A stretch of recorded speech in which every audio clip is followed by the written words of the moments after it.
All right, good afternoon, everyone. Welcome to the Bio Korea 2022 Bio Live. My name is Kim Kyung-mi, and I'll be hosting this company presentations today. I'm very pleased to meet all of you. First of all, I would like to thank everyone for participating this event today. The three-day long Bio Live is aimed to promote attendees' technologies and products, and perhaps become a starting point to a newly unexpected partnership with global companies. Embassies and investment institutions from 5 different countries, along with pharmaceuticals companies, clusters, local governments, both local and foreign buyers have attended to pursue new adventures. This year's Bio Live will be held at the Bio Live Zone, where both offline and online presentations will be given.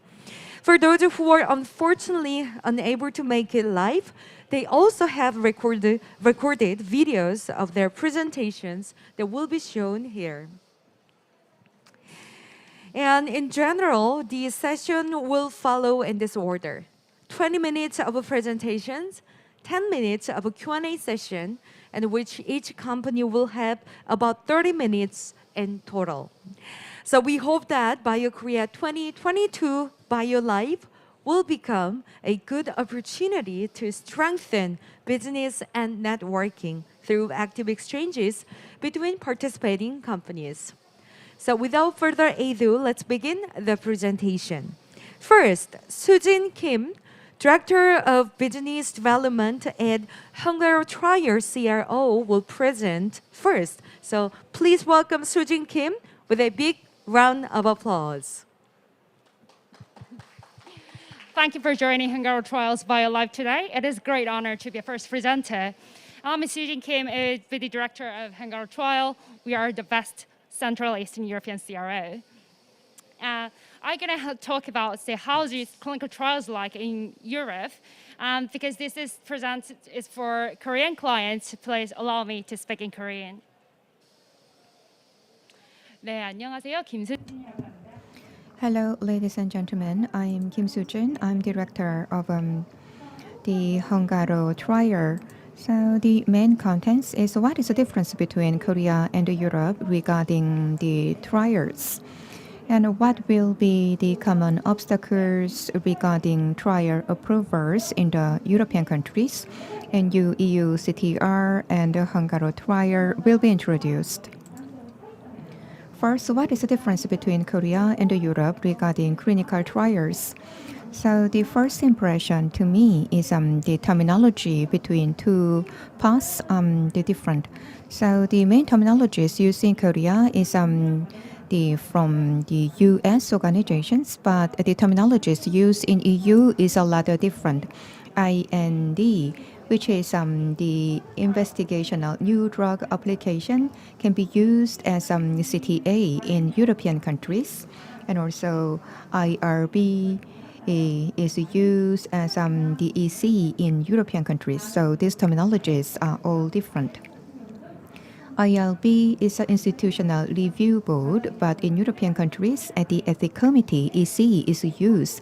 Regulatory authority is used in Korea, while CA, competent authority, is used in European countries. So NDA is for Korea, and MAA, the marketing authorization application, is the terminologies used in the EU. And when I talk about clinical study and the clinical trials, and when those two terminologies are translated into Korea, but EMA actually gives Korean the definitions. The clinical trial is a study which have interventions. So that is a well-known the concept of the clinical study. But when it comes to the clinical study, the concept, the horizon is much bigger than clinical trial. So the clinical trial regulation, which has been introduced recently, that is the rather narrow concept compared to clinical study. I'd like to share more differences between EU and Korea. The biggest difference is actually one single body gives approvals and also the investigations.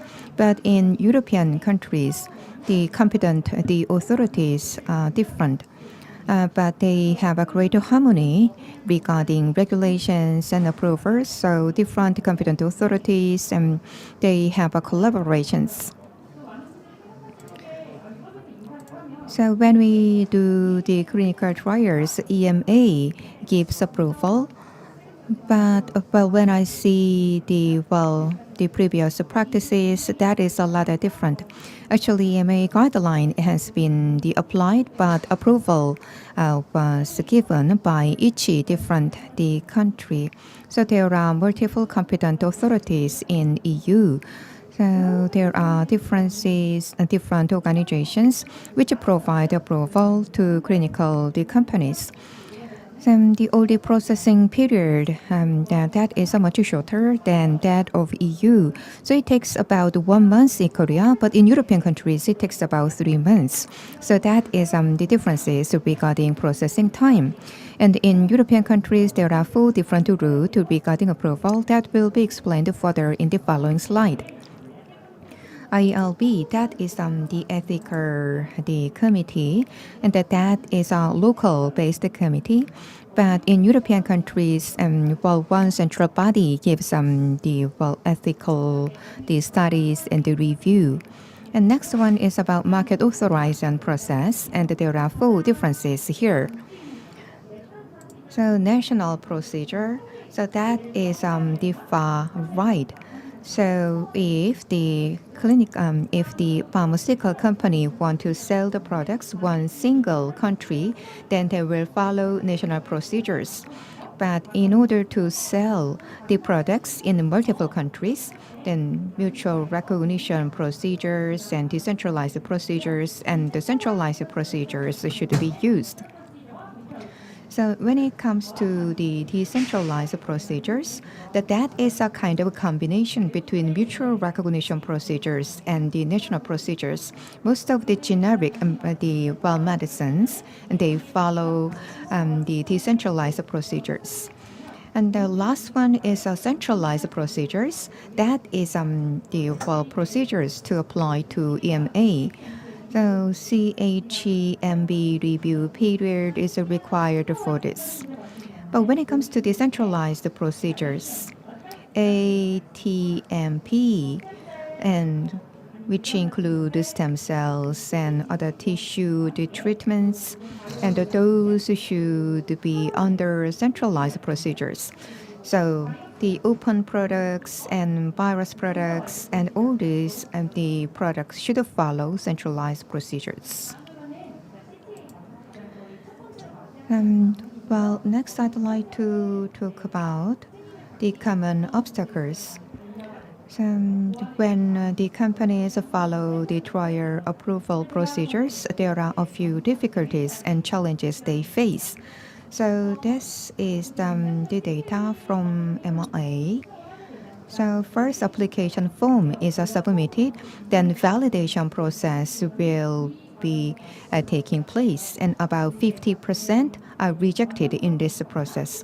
So the documents, some documents are missing.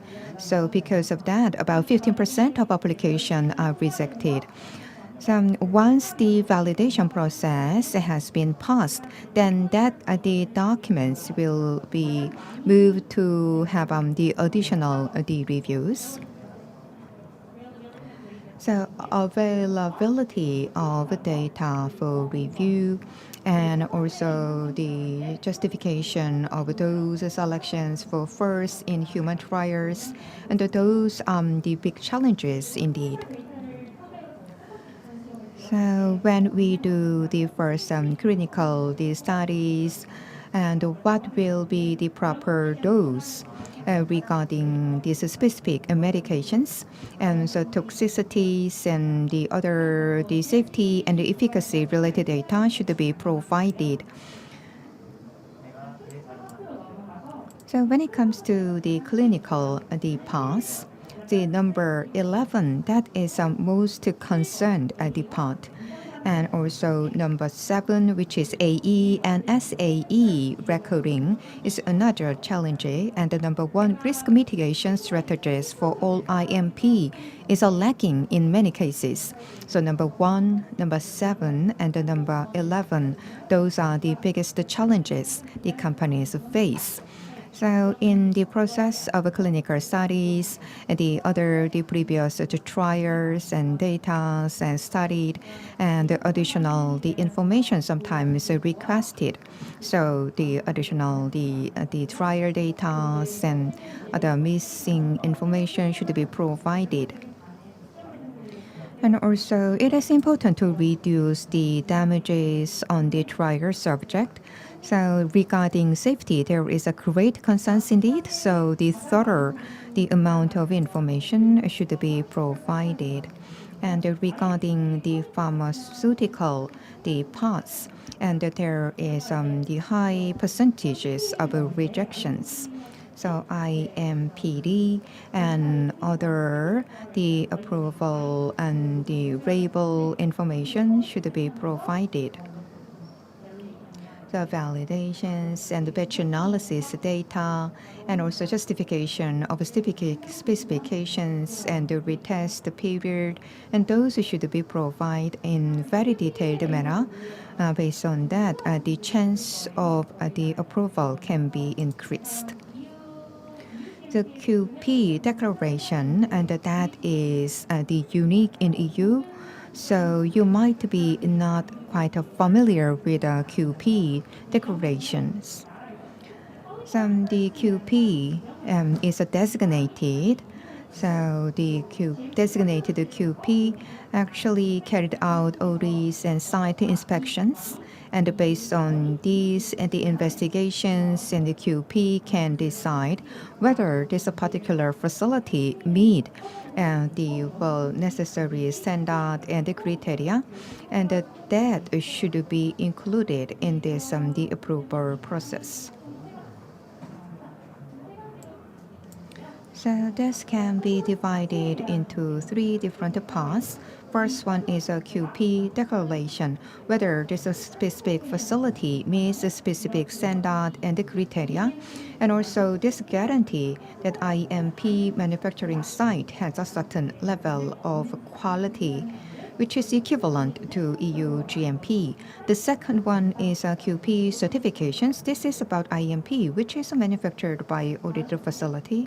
Last one is a QP release. Next one is about new EU CTR. This is a new regulation issued by European Competent Authority.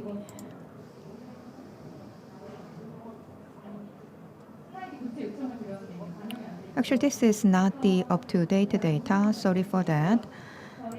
So even though that is not written on this slide, I'm going to verbally explain this. So EU CTR will be newly introduced in upcoming December. So a revision was made a few years ago, but starting from this year, this new regulation will be implemented. So under this new scheme, so some contents will be different. So CTLS, a decentralized system, will be initiated under these new regulations. Even though some trials is a multi-country and a multi-site trials, there is a one centralized body. So in that sense, the process has been streamlined. So therefore, about 1 year, the companies will have a grace period, so they can follow the old the procedures and the new procedures. But starting from 2023, the grace period will end, so new regulation should be applied. But if there is the ongoing trials and until 2025, which initiated before the initiation of a new regulation, and the special report is required. So biggest merit of our CTIS is a centralized system. So information can be disclosed in proper manner. So please do visit CTIS website.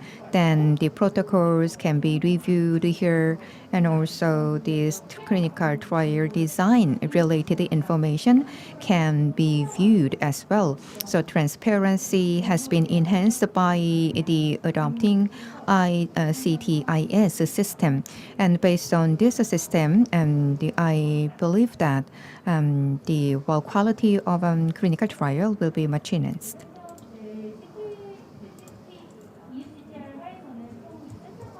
Under EU CTR, there are two different levels. First one is a central level, second one is a national level. So when it comes to the central levels, the ILTB and the RMS related informations the specified. And when it comes to the national level, ICF informations and other country-specific informations will be specified on this national level. So the part 1 and the part 2 can be done in parallel manner, and also they can be done in consecutive manner. While there can be on and the finished documents, in the case, the company can go through the part 1 first, and after completing and filling in all the necessary informations, they can go for part 2.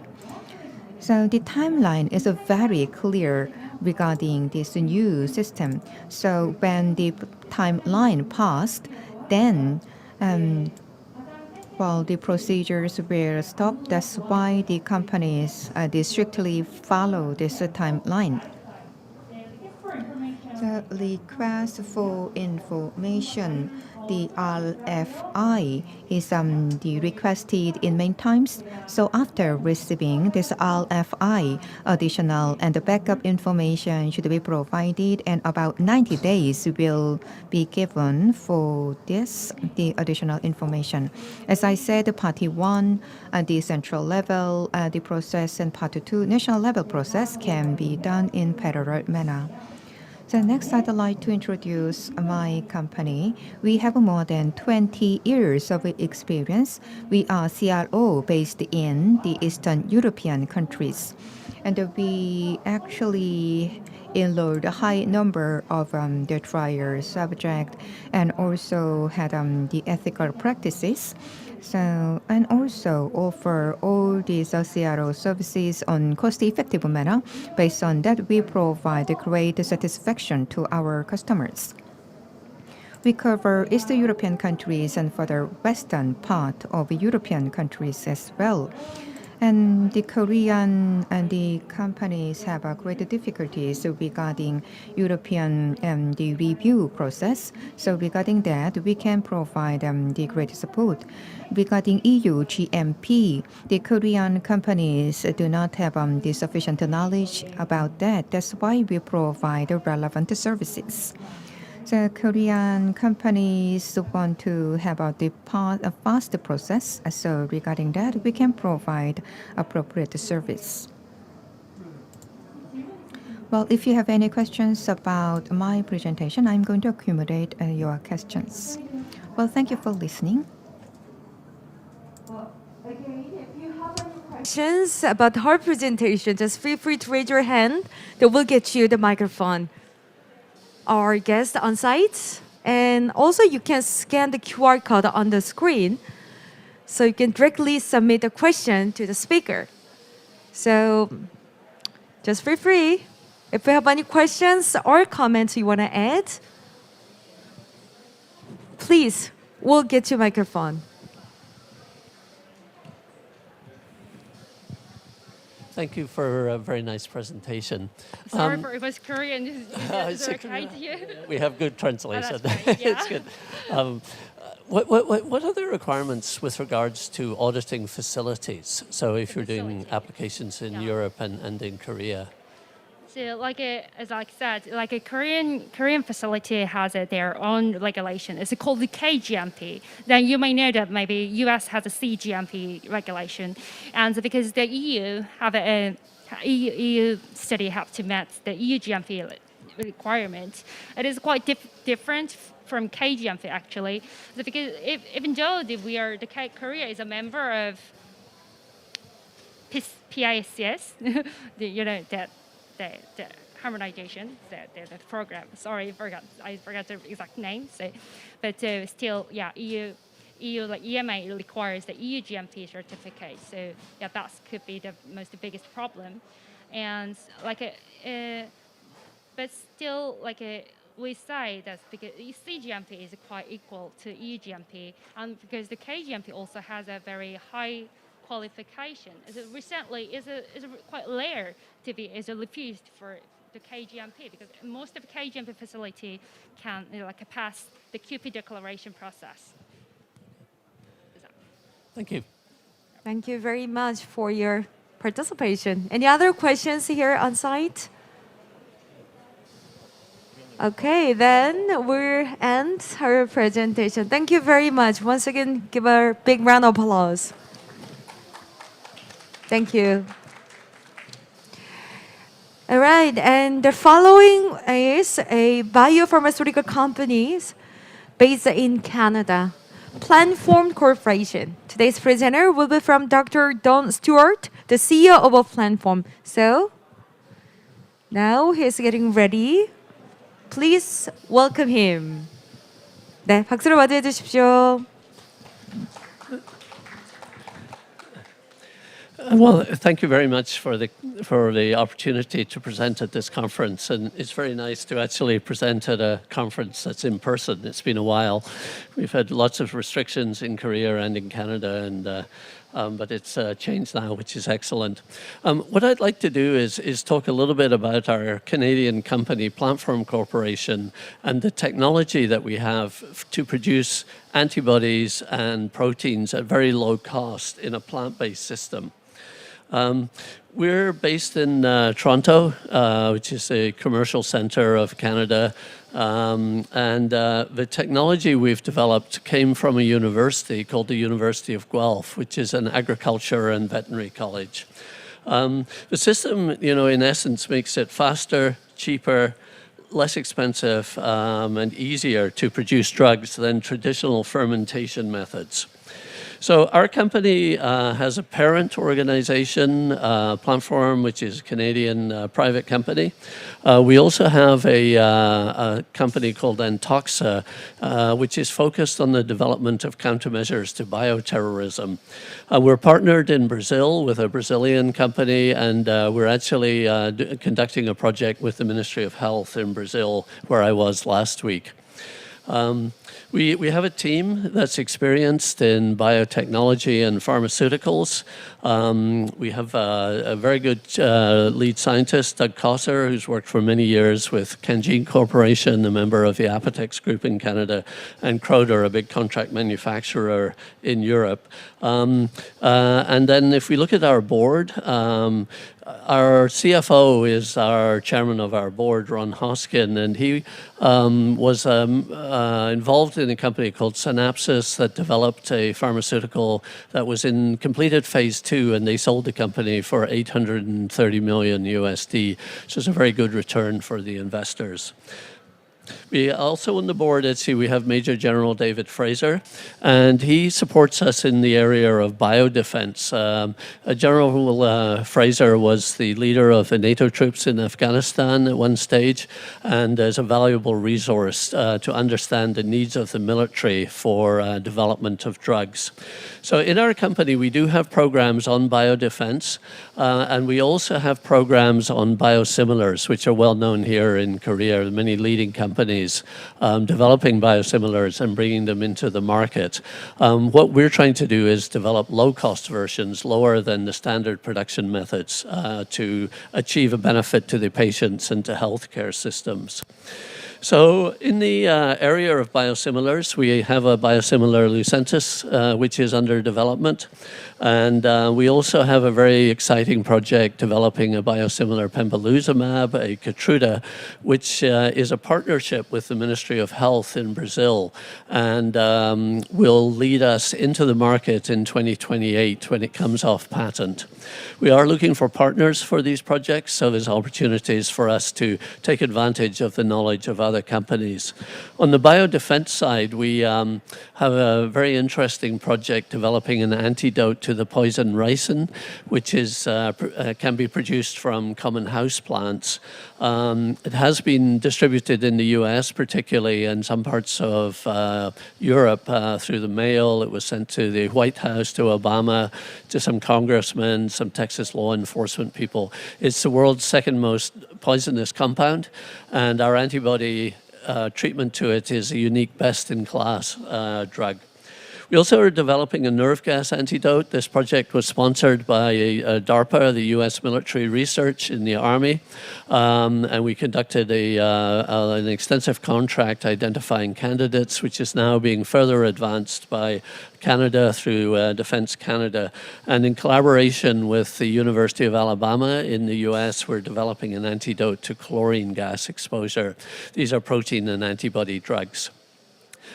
So our technology is really the core of the company, and what we do is we grow modified tobacco plants. This is a small strain of tobacco. It's not smoking tobacco. And we introduce genes in it to produce the product of interest. We can see here a facility in the United States. This is Kentucky Bioprocessing, and we're actually contracting them to grow batches of trastuzumab, the biosimilar version of the drug Herceptin.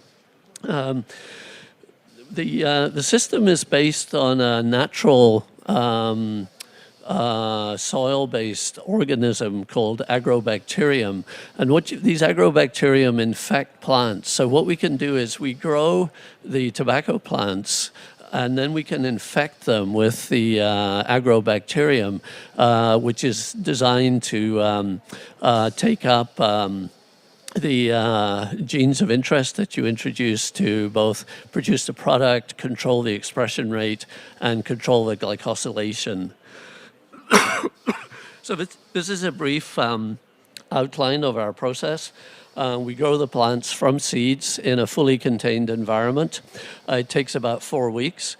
And towards the end of that process, we grow the agrobacterium by standard fermentation methods, a small quantity.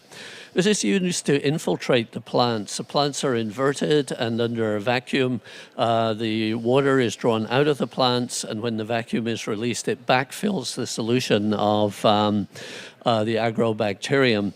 So in a further week of growth, again in a contained environment, the tobacco plants produce the product of interest, and we then extract the product in a typical way for the food industry, actually using a grinder, a mill, and filtration systems. So we end off with a clear liquid, which people in the fermentation business would understand as a 0.2 micron feed that goes into the purification process. And then we follow standard purification. So an entire cycle here takes in the order of 6 weeks to conduct, and is very similar in terms of the purification to the methods used in normal protein and antibody purification. So what are the advantages of this system? One particular one, the main one perhaps, is the cost of goods. In this case, I'm showing on the left-hand side the cost of a vial of Lucentis, a drug for wet macular degeneration. As sold in the US, it's just under $2,000 a dose. And typically about a third of the cost of the product is the manufacturing cost. Now, as these drugs come off patent, they're competing, as in the middle we can see, with biosimilars produced by similar technology, but with more modern technology than the originator, and so the costs are lower. And this may be conducted in countries where the cost of manufacturing is lower because of labor costs. But in our case, you can see the cost of goods in blue is significantly lower than either of the competing biosimilars or the originators, and this can be down to 10% of the cost of a typical fermentation. So this gives us a lot of room to reduce the price of our drug in the market and either maintain name brand profits or reduce that profit and access a market through a lower price point. So we're very excited about this opportunity to present a method of producing really significantly low-cost biosimilars. Another advantage of this system is scalability. Fermentation is complex to scale as you move from one volume to another, but with plants, you just plant another plant. All the plants are identical, and they will grow identically in a controlled environment. What I'm showing here is a commercial scale growth facility that's in Welland in Canada. It's near Niagara Falls. And this is 15 meters long. Yeah, it's 150 feet, yeah, which is actually more than that. It's 30, 60, 90, 40 meters long by 10 meters wide with 13 layers of plants. And you can see on the right, the plants are growing under ultraviolet lights, LEDs. There's control of temperature, humidity, carbon dioxide, and airflow is important in growing plants of these type of systems. So with a Norwegian company, we've designed a special way of introducing the air through the trays the plants are growing. And we control the media. But apart from that, it's a very simple process in a fully contained environment, which can be considered GMP. So an advantage of this approach is the cost. So the Kentucky bioprocessing facility costs $30 million US to build, compared to the Lonza mammalian facility in the US that cost over $250 million to produce the same quantity of an antibody product in a year. Significant advantage to this technology. Now, we've established a strong patent base. We have patents on the core technology and in some cases on the actual methods of manufacturing. And we continually adding to our patent base. The last patent was submitted last year in 2021, and so it will last out till 2041. And using this technology, we get evergreening of the protection of our technology for production. So the advantages of these systems are scalability, I mentioned. There's no limit on the scalability. It's easily transferred from a lab to a manufacturing facility. We've done this from our own lab in Canada to a facility in the US and to one in Germany. Cost is, of course, very significant, and the production times are very much reduced, particularly at the early stages of development, allowing you to evaluate different candidates and different methods of manufacture at low cost. So we're not the only company involved in these activities. Pfizer have licensed a drug developed by an Israeli company for Gaucher's disease. It's essentially a biosimilar called Eliseo. It's approved by FDA and in other countries. Another US plant company, MAP, have developed a drug for Ebola, which was approved by the FDA. And here in Korea, there's a company that we're actually partnered with called BioApp, who are developing vaccines and other products in the animal health space particularly, and they have a product approved by the KFDA. Other products are going through development. In Canada, actually, the company Medicago has now been approved for a COVID-19 vaccine, and they are shortly going to be approved for an H1N1 vaccine for flu.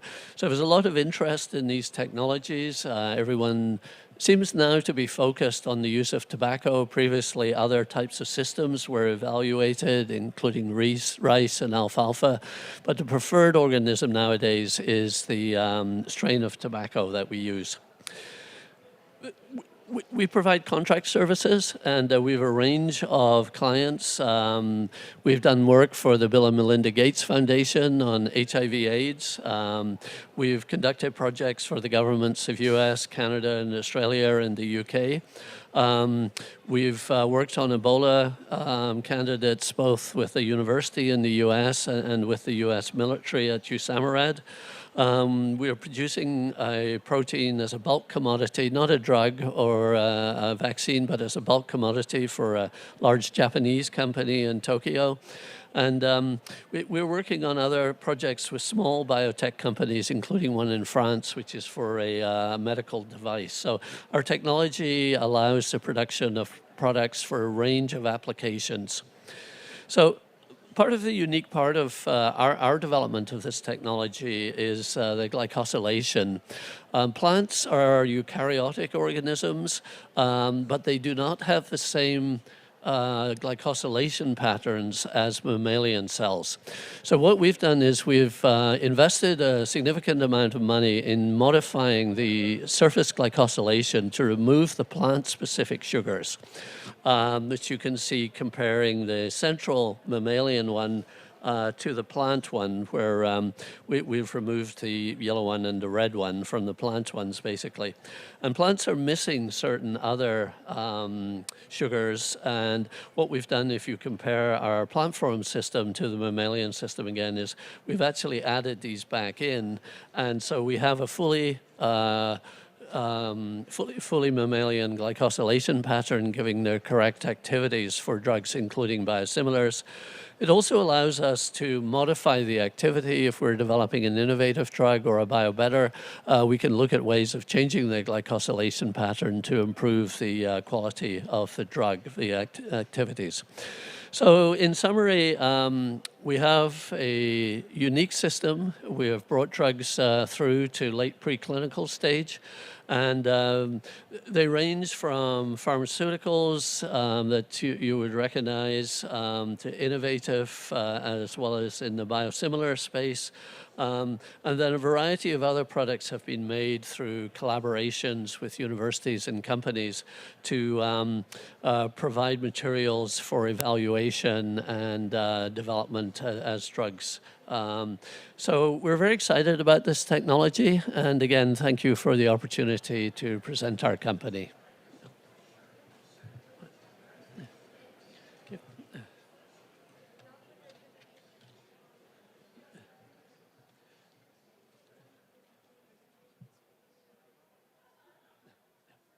On with your presentation. So, okay, ladies and gentlemen, so that was such a wonderful presentation. I was really interested in your product and technology.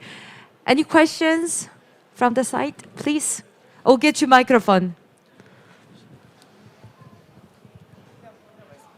Thank you so much for your kind presentation. I have a question about the glycosylation. So usually, as I know, usually the glycosylation is very difficult to quality control.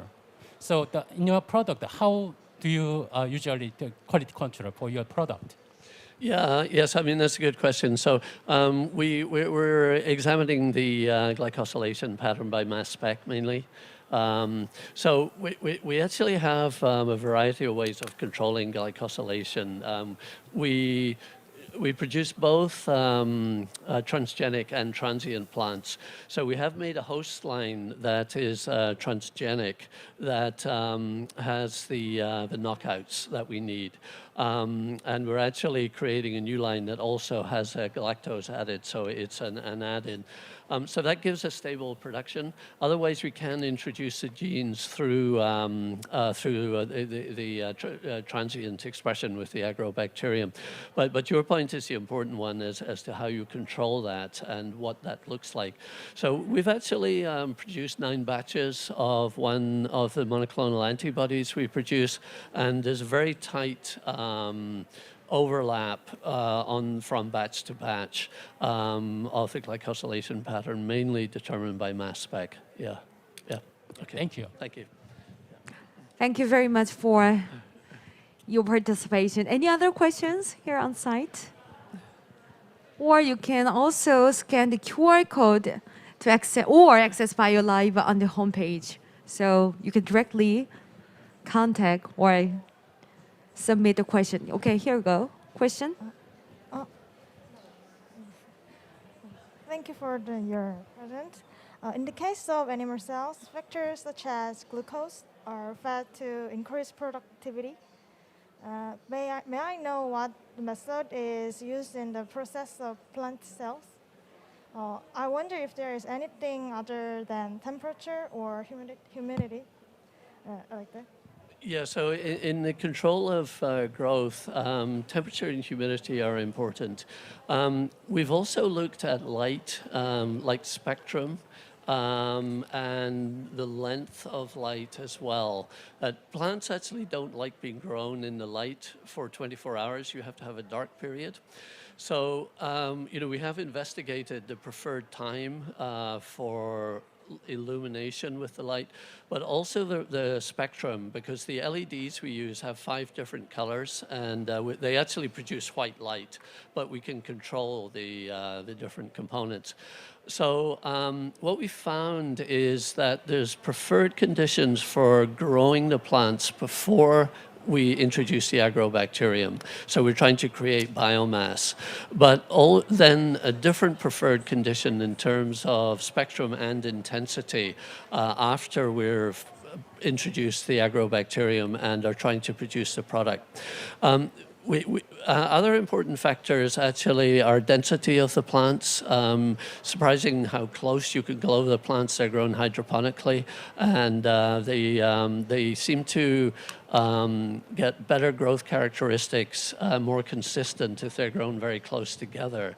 And the other component that we do look at varying is carbon dioxide content, that we inject carbon dioxide and increase the carbon dioxide levels about 5% in the environment. I think, to refer to the gentleman's point here is that you have to look at these things carefully and see what the impact is, not only on biomass and production, but on the quality of the product and the post-translational modifications, which are affected by the way the plants grow. Yeah, thank you. Thank you. Thank you very much for sharing that information. So if there are no other questions, any other questions here? Okay, so if there are no questions here, this will be at the end of a Planform Corporation. Thank you very much. Another big round of applause. Okay, so next will be also the on-site presentation of SCM Life Science, a Korean stem cell research and development company. And today's presentation will be given by Seok-jo Kim, the managing director. So he is now already on stage. Please welcome him. 네, 반갑습니다. Hello, ladies and gentlemen. I'm Kim Seok-jo from SCM Life Science. It's my great honor indeed. So for the last 10 years, I conducted research activities in the United States, and I get to know about SCM Life Science products. And I believe that there is a great difference between the SCM products and others. So I'm acting as the managing director of SCM. So I have been with SCM for the last 10 months, and I personally engaged in stem cell research programs. And I experienced kind of the turning point regarding this program, because this product is a high purity and high efficiency, the cell therapy. That's why I'd like to share the differences and what is the R&D plan in the future. So many companies are participating in this BioLife, so chemist-based the products and the antigen products, and also the immune therapy products, and those developed by many companies that are participating in BioLife. So the molecular-based the approaches and also the tissue approaches, and those are studied in many companies. So based on that, the unmet need across the world can be served better based on the effort done by all these companies. All this engineering approach is important, but we are going to focus on the cell itself. So we are going to find out the more characteristics of these cell structures. So compared to stem cell approaches and therapies that are available on the market, And we want to have a new kind of approaches. So ever since the establishment of SCM, we are involved in the cell-based studies. And we want to provide solutions for the intractable disease. So based on that, we want to be the responsible social citizens. So we are targeting intractable disease and want to provide better solutions for this. So before I introduce the products of SCM, and I'd like to explain the stem cell as that the currently used in the currently available products.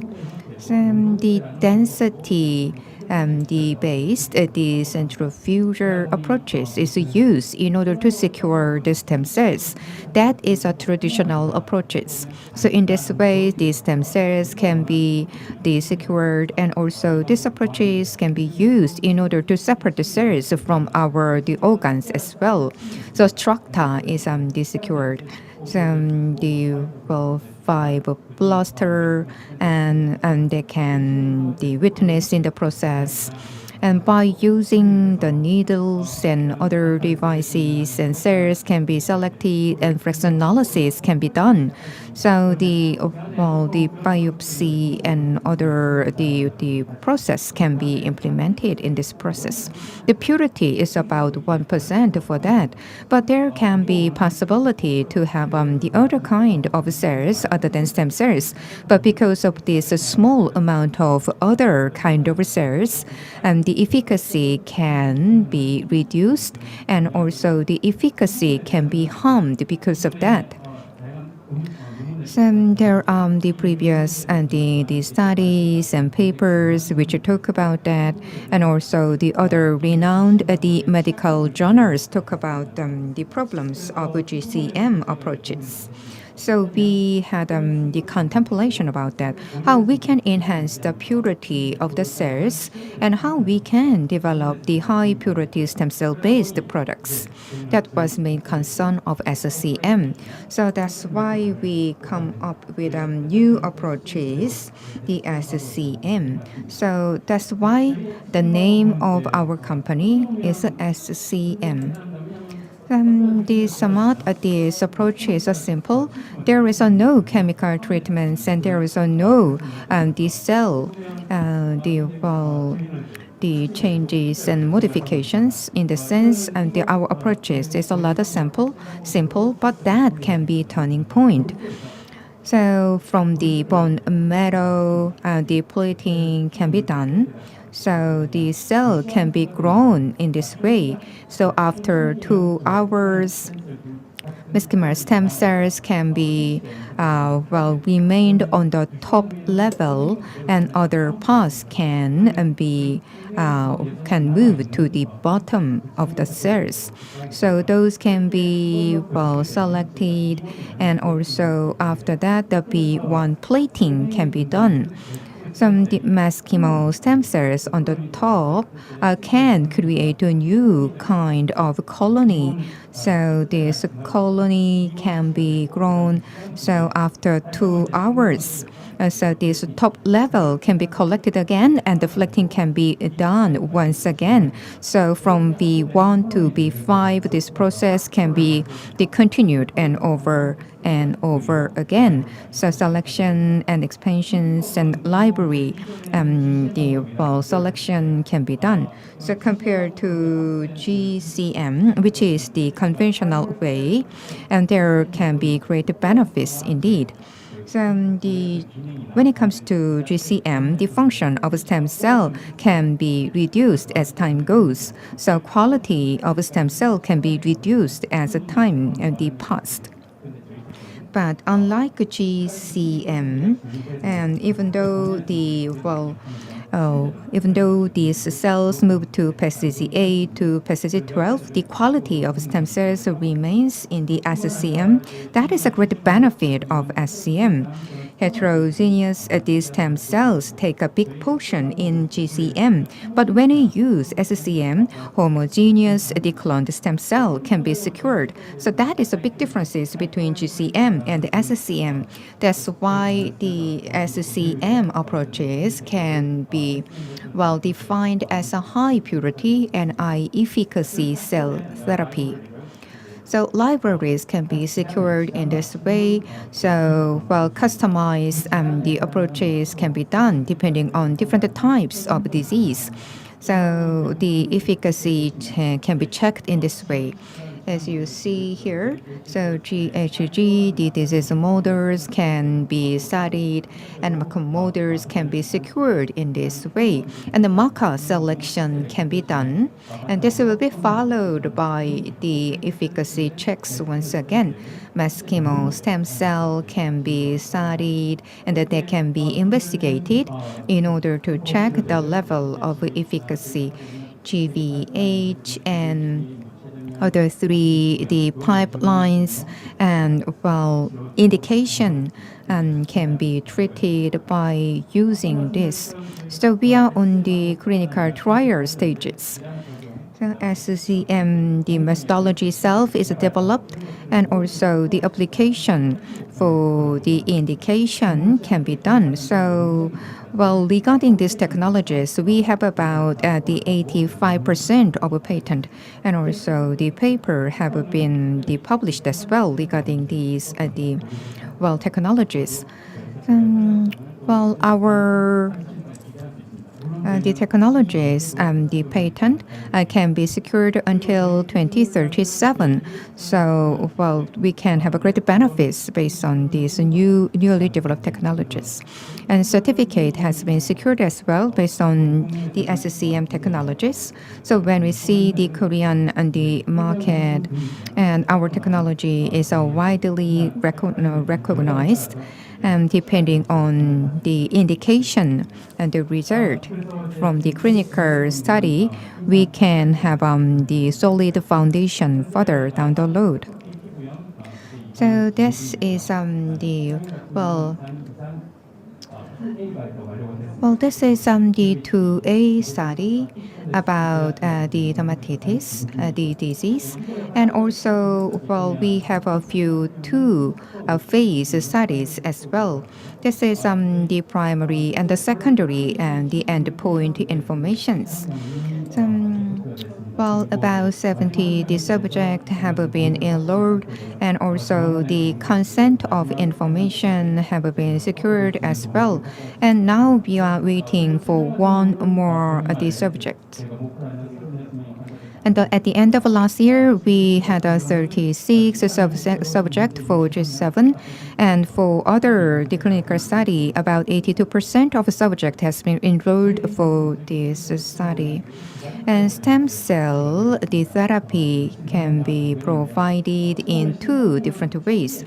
The first one is the fresh type. That is used in order to develop stem cells in the initial stages.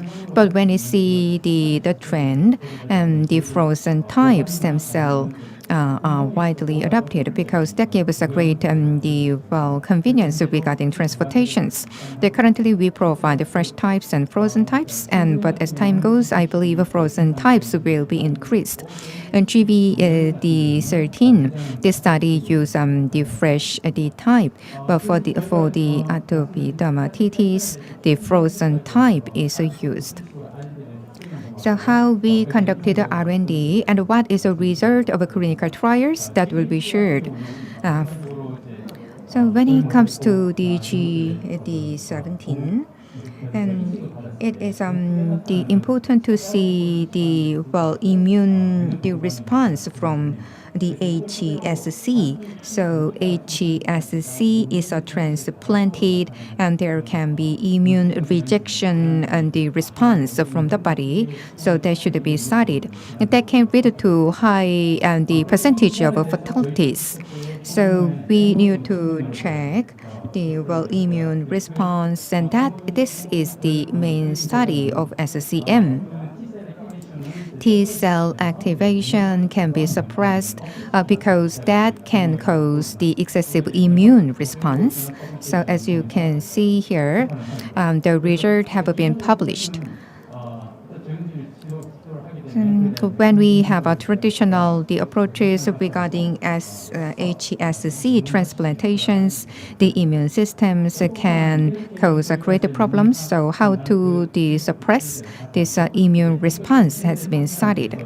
And based on the results, we carried out the non-critical clinical and the clinical studies.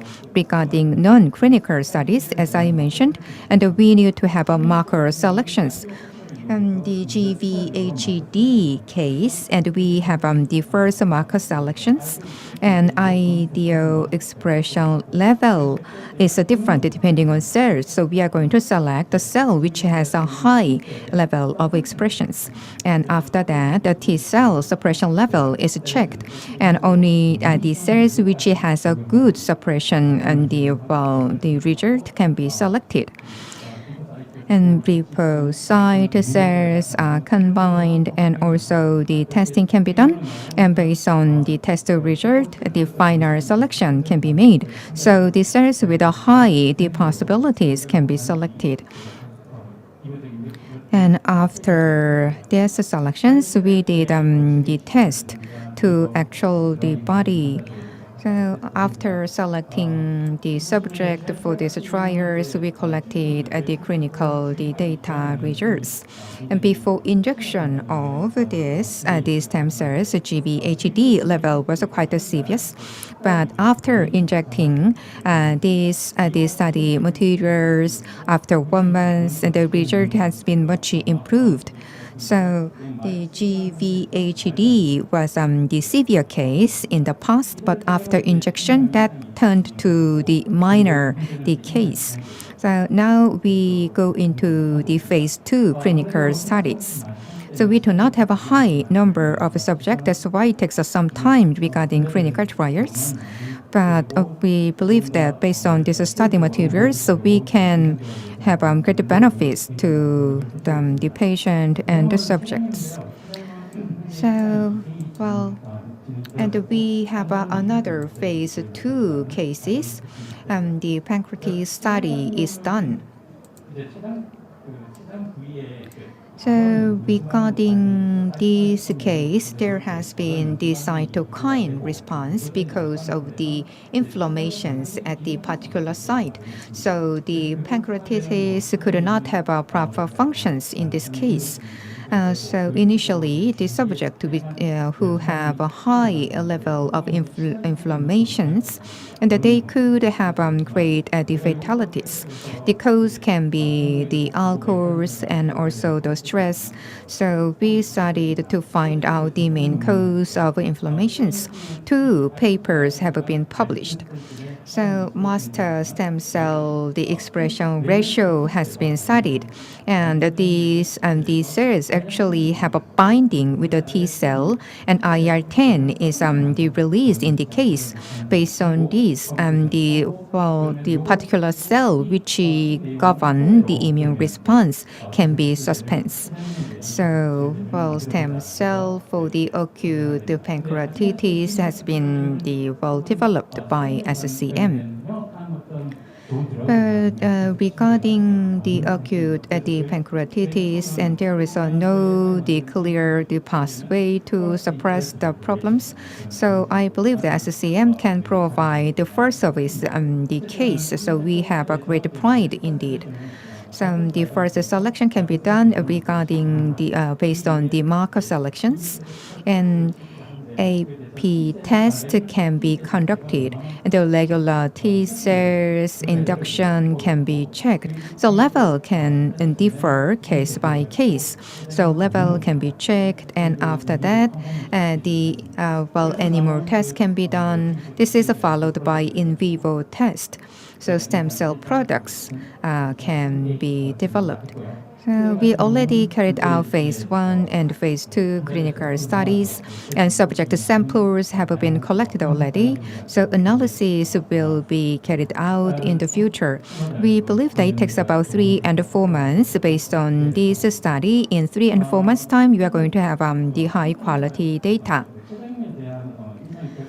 So regarding acute pancreatitis, there is the interesting result. This is the grade 4 pancreatitis case. The subject was female and 77-year-old. So she previously was a grade 4, but after this study, the grade has dropped to grade 0. So I have a firm belief that we can have the smooth proceedings for the clinical study, so we can go to 2B phase without big issues. So I myself have the atopic dermatitis problems. There are the various the pathway that shows the expression of this atopic dermatitis. The allergy level and that can be different, the subject by subject, and also pathway is all different subject by subject. So the indication can be different, and that can give a great the problems to high number of populations. So once we develop these study materials, that can be blockbuster medications. B-cell IC level was adjusted and T-cell activation has been reduced by having this study materials. So, but also regarding that, the paper was published, and based on this study, and stem cell marker selection was done for the atopic dermatitis. Efficacy test was done, so the cell suppression level was studied regarding this. And also animal tests and in vivo testing was done in sequence. This study material was injected to this subject. So first screening is done and injection can be done to subject. So you can see some images of a patient. I myself suffered from atopic dermatitis, so I can feel the pain of this subject. But as you can see here, after a few weeks, there has been dramatic changes. Physically, this subject has the great recoveries and also had the mental recovery as well. We are having thorough follow-up of these subjects. So, regarding phase 1 and phase 2 studies, we have a quite a positive the result. We have a few other subjects which should have additional visits. So we are going to do our utmost in order to successfully finish all these clinical studies. So we have one last patient regarding this the atopic dermatitis study. But while taking this study material, the previous medication should be stopped. That is the washing period.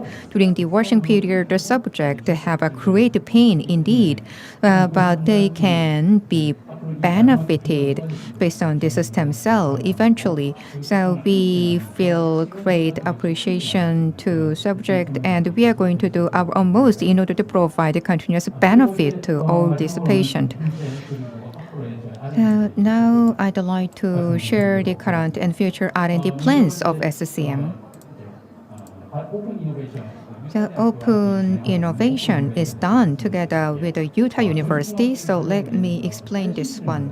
So the tissue engineering therapeutics study is done together with the University of Utah. So based on that, we can produce the patches to treat the fibrosis. on the 37 degrees Celsius, the tissues and the cells, and that remains on the patch. But when the temperatures goes down 20 degrees Celsius, the cells can be moved from the patch, and that have the efficacy inside the body. There is no the modifications regarding cell, so this the patch approach can have a great benefit. Not only for this study can be expanded further, so the organ transplantation can be studied further. So, well, in the United States, in order to move organ from West Point to the East Point, quite considerable hours is required.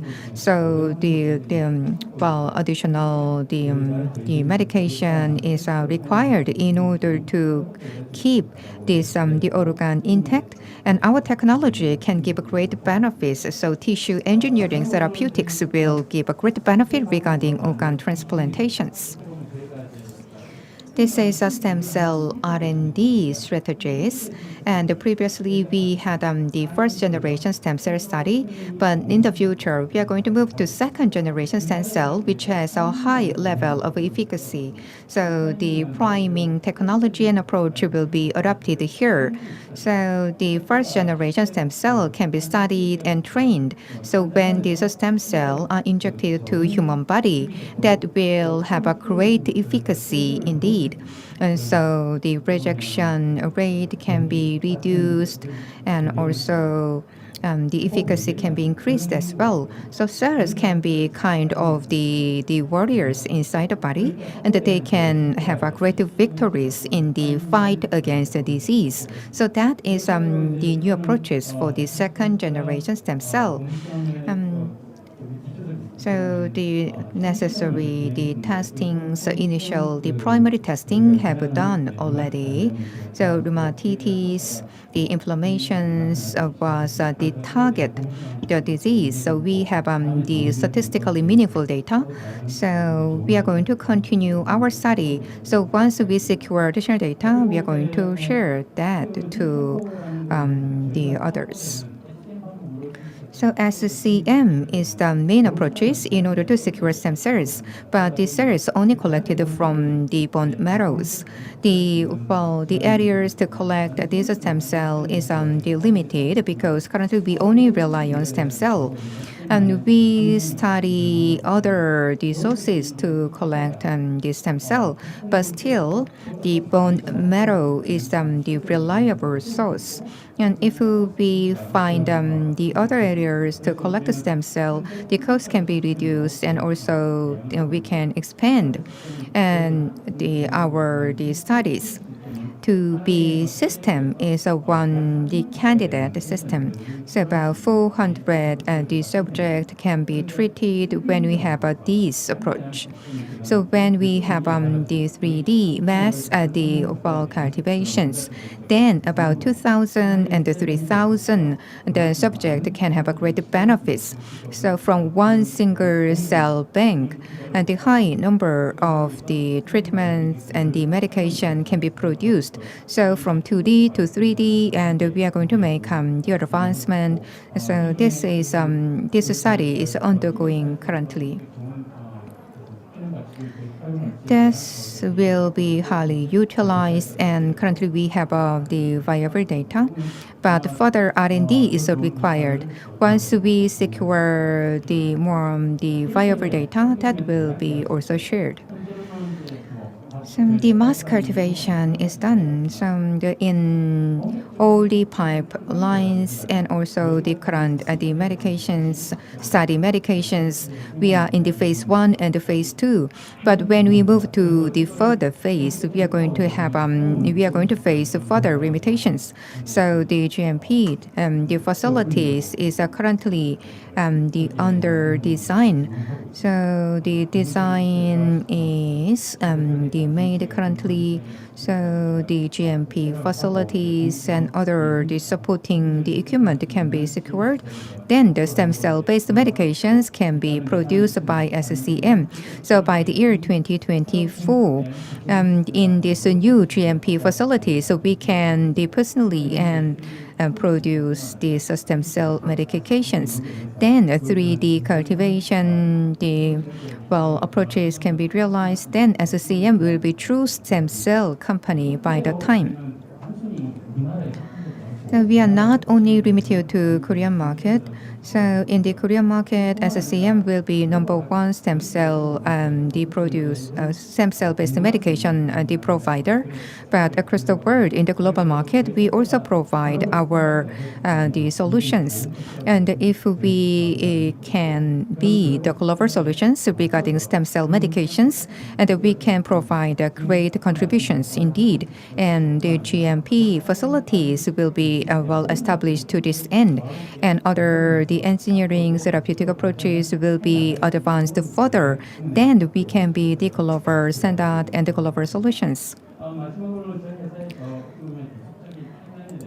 This is the timeline of SCM by the year 2020, and we had a kind of preparation stage. Now, between 2021 and 2025, SCM will be development stage. So when I compare the SCM, the development to the development of the human beings, that we can now go to the stage of the adult, going through adolescent. So after 2026 and until 2030, the SCM, the solution will be global standard. And also we are going to provide the viable stem cell, the based medications. I'd like to ask you the great affections and support for the further development of SCM. So if you have any questions, please do share with me. And thank you for giving me this opportunity. Very wonderful presentation. Okay, so let's open the Q&A session. Please raise your hand if you have any questions. Any other questions? So again, you can scan the QR code on the screen, or you can actually visit the Bio Live on the homepage. So you can directly submit a question to the company presenter.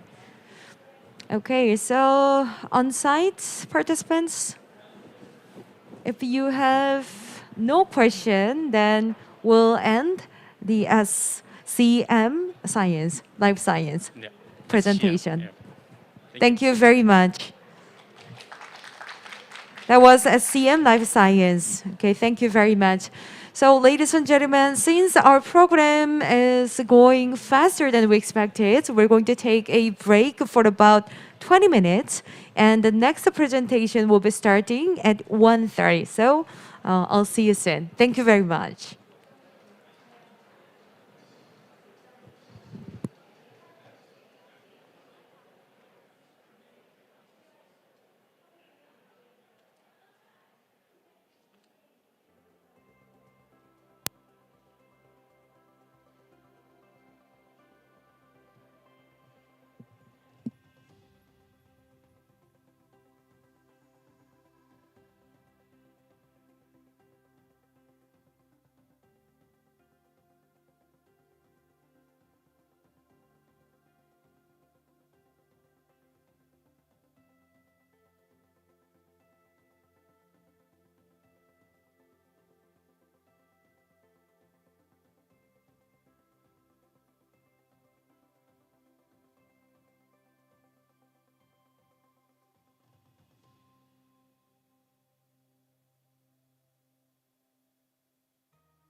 하나 둘 테스트. 혹시 들어보세요? 테스트 하나 둘.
pursuit of answers.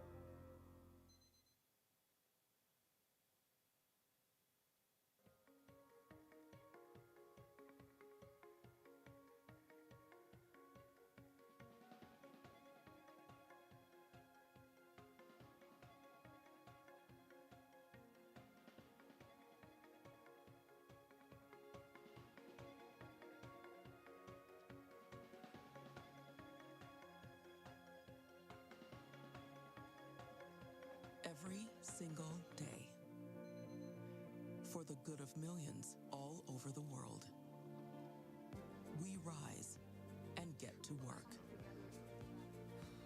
so we can help bring you better tests, Don't worry, you got it. more effective treatments and vaccines, and life-changing breakthroughs. And we never stop in pursuit of answers.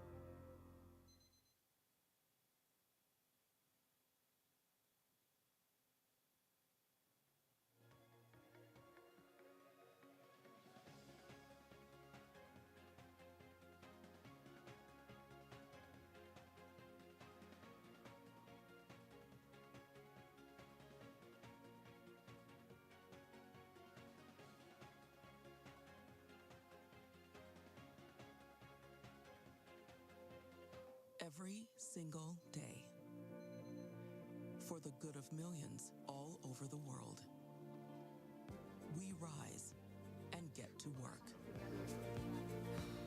so we can help bring you better tests, Don't worry, you got it. more effective treatments and vaccines, and life-changing breakthroughs. And we never stop in pursuit of answers.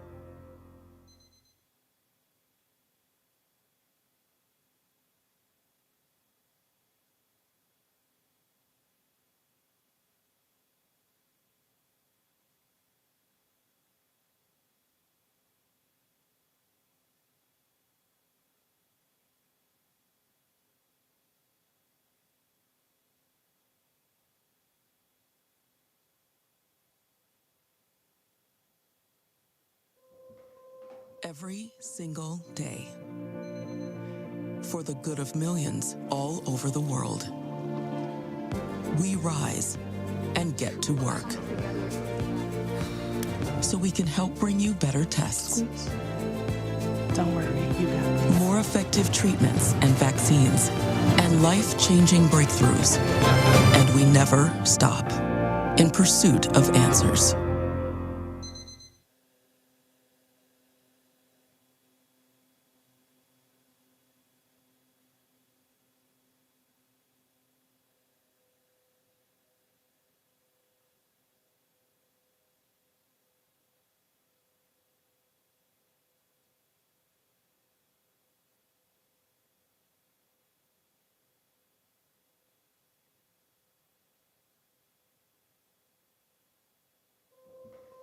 Every single day, for the good of millions all over the world, we rise and get to work so we can help bring you better tests, Don't worry, you got it. more effective treatments and vaccines, and life-changing breakthroughs. And we never stop in pursuit of answers.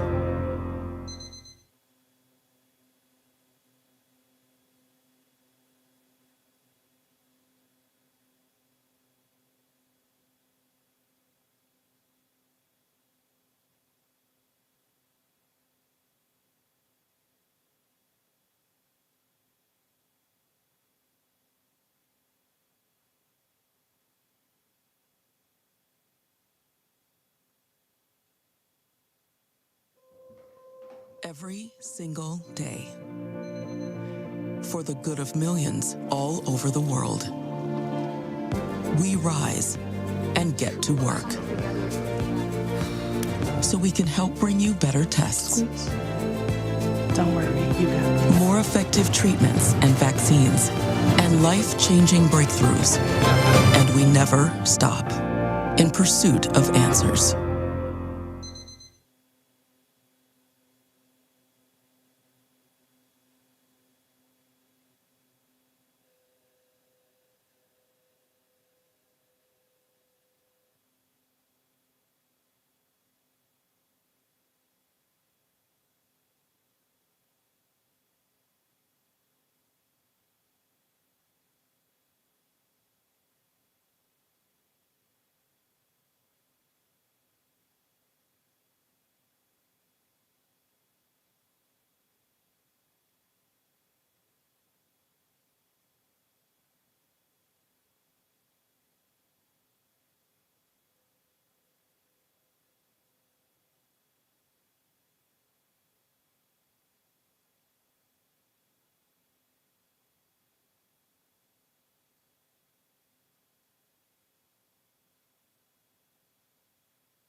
네. 안내 말씀을 드리겠습니다. 이제 바이오 라이브 다음 발표가 시작이 되겠습니다. 바이오 라이브 존으로 들어오셔서 다양한 회사들의 기술과 또 제품들을 만나보시기 바랍니다. Ladies and gentlemen, Bio Live will be starting very soon. Please enter the zone and have your seat. Thank you.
Welcome back for break.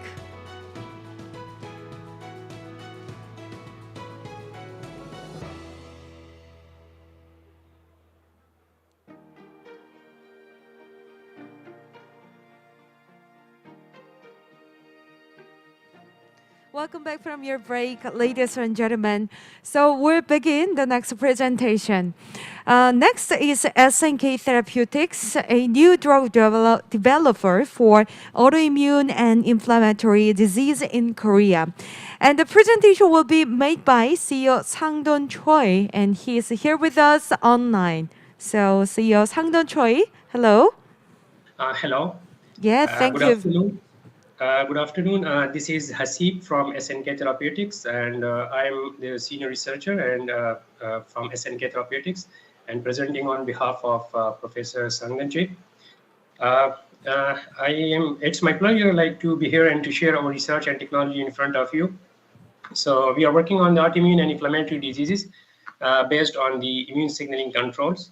So actually, Professor Sangden have well experience in the field of immunology from last 15 to 20 years, and we established that SNK in 2020. In this short period of time, we got the number of awards and grants from different organizations such as the Korea Health Industry and the Ministry of Science and Technology and many more. So our team is basically comprised on the artificial intelligence teams, and by using the advanced computational techniques and the machine learning based approaches, and then the lead optimizations and so on. And then our experimental team is like basically on autoimmune disease and inflammatory, and they are working on in vitro and in vivo screening. And then the main purpose of our research is to identify the drug for the autoimmune diseases such as lupus and psoriasis. So for the lupus treatment, we are targeting the toll-like receptors, that is the endosomal TLRs, that is 7 and 9. So TLRs are basically at the top of the primary dendritic cells and express hairs, and downstreams it's express different cytokines. And due to the abnormal activations or the overactivations, the number of the important cytokines which plays a significant role in the inflammatory diseases and the like the autoimmune diseases such as the interferons and the TNF and interleukin 17s. So our purpose is to block the toll-like receptors 7 and 9 in the endosomal and at the top level, and to block their downstream signalings. So here, if we can look the current status of the lupus treatment. So far there are the number of biologics, but not only that one hydroxychloroquine is the small molecule reported for it, but the activity is not that much good. So we are trying our best to, and we try to develop the efficient and the good drug for the lupus treatment, that is the oral. So the main areas that our development that we are working on, the toll-like receptors and the NLRP3 inflammasomes and the interleukins and growth factors. So our main team is, as I mentioned, comprised on the data mining, like the advanced computational techniques we are using and AI-based approaches, and then the screening, and then the in vitro and in vivo studies. So here is our lead candidates that we developed for the toll-like receptor 7 and 9. So here, if you can see that the hydroxychloroquine, which is the FDA-approved drug, it's LD50 and the IC50 values. And in terms of this, our lead candidate, that is ETF41s, that ETI series, which is quite good as compared to the non-controlled hydroxychloroquines. So, and the therapeutic index is also good for our lead candidates. So further, we checked the in vivo, the ex vivo test for in the bone marrow derived dendritic cells, and to confirm its inhibition. So interleukin 12, interferon beta, and CD40. So the inhibition was significant for our ATI series.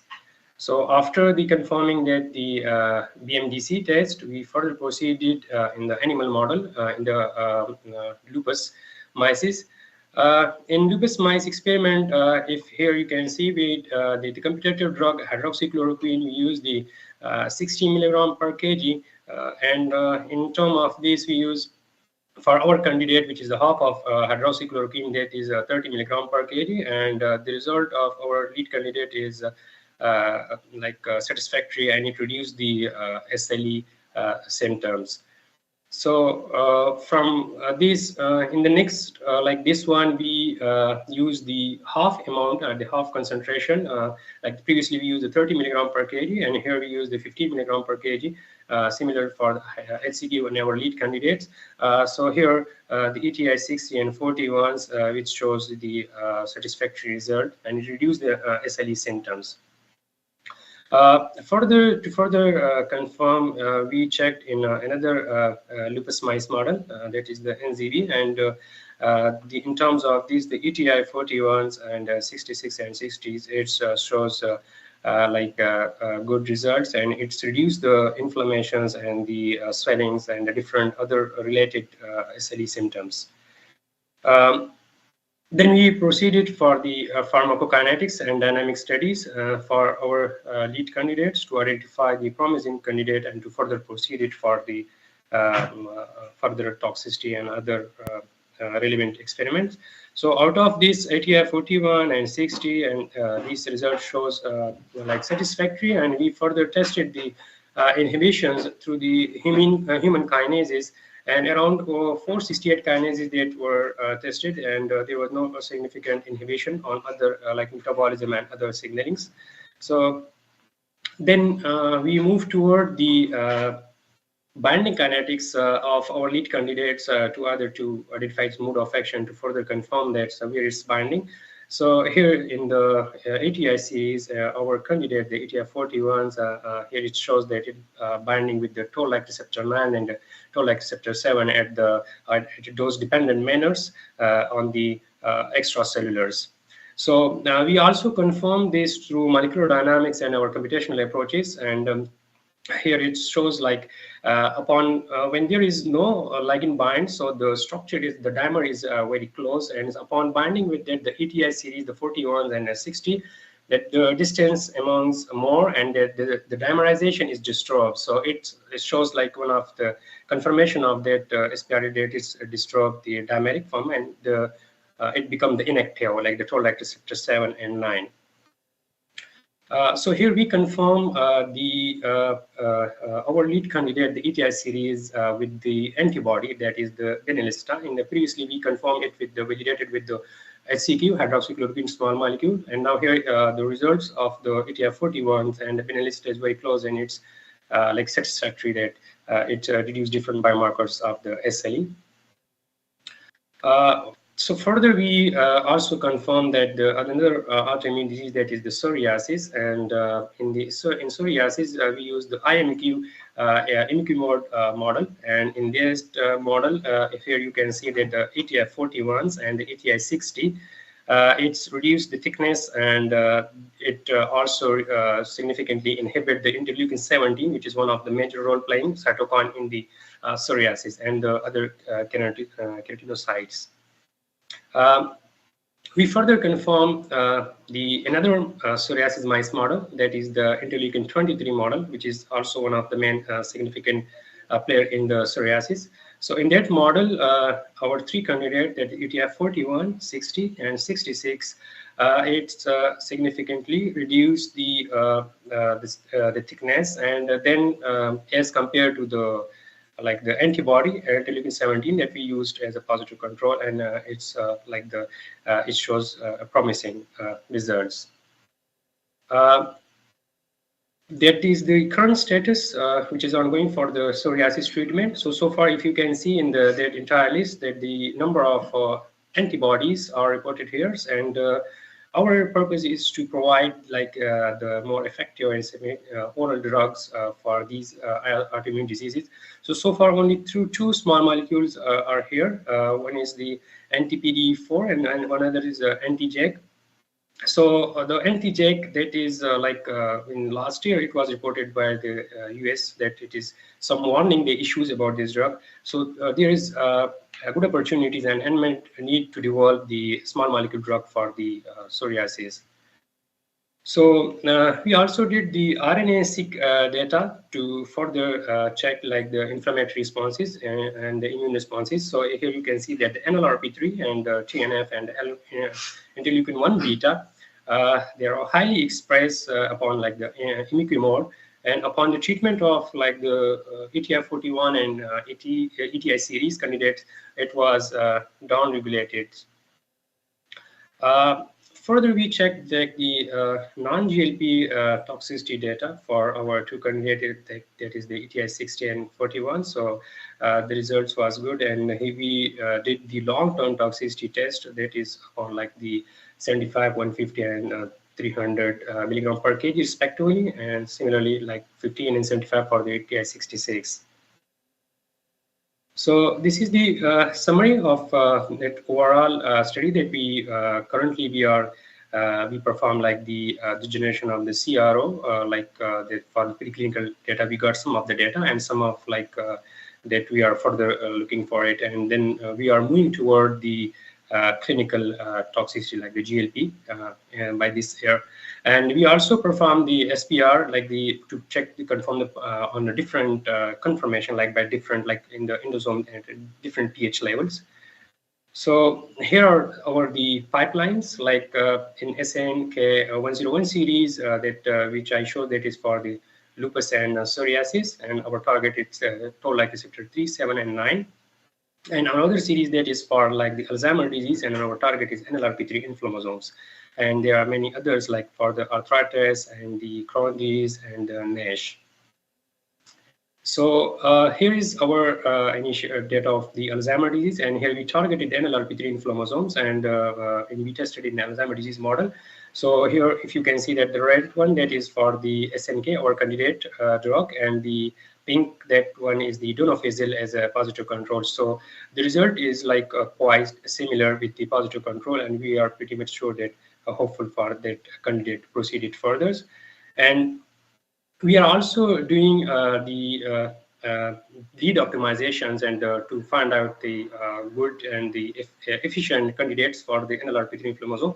And here are some of the initial data that we got. So we are further modifying and we are further dealing to improve its potency and to move towards the another stage. So currently, these are our therapeutics and our target areas, and we currently work on the lupus, psoriasis, and Alzheimer's disease. And another target, we are planning to expand it toward the another state for another disease such as diabetes and GORD and another autoimmune diseases.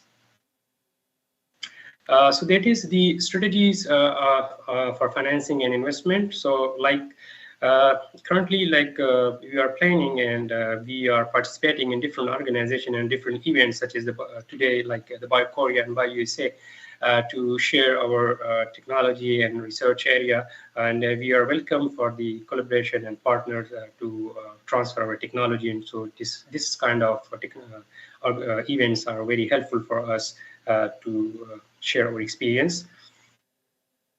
So that is the growth of our roadmap. So currently we are planning in this year for the SLE and psoriasis, and we are moving toward the GLP preclinical data. And for the SNK Alzheimer's disease, currently we are lead optimization, and we will at the end of this year we will move toward the non-GLP preclinical data.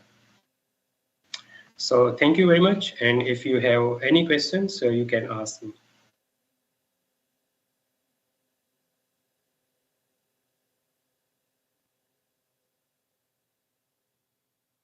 Thank you very much for your presentation. So as you mentioned, do you have any questions? So yes, please go ahead.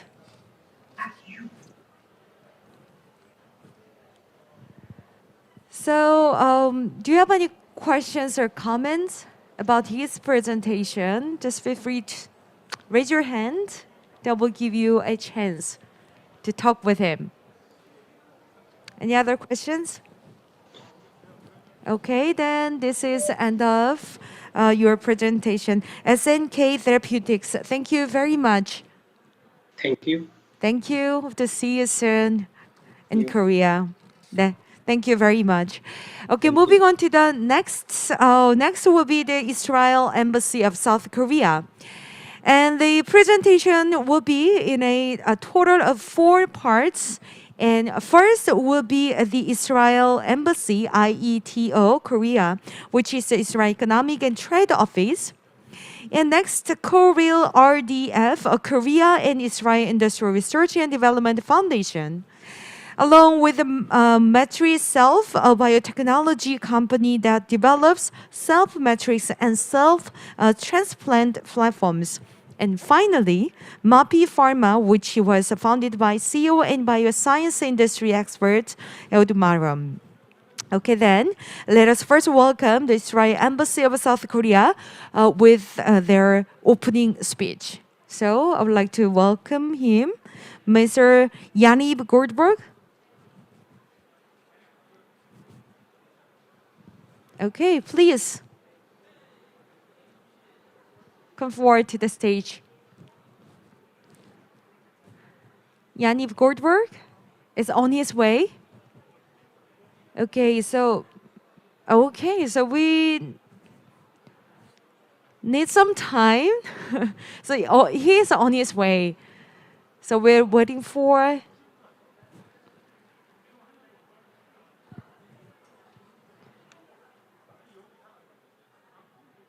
Okay, I think because our program is going faster, so I think he's on his way. Please wait a moment. Okay, sorry about that. So we need some time. to be prepared. So please wait for about 10 minutes, and the Israel presentation will be starting in 10 minutes. Thank you. I'll see you soon.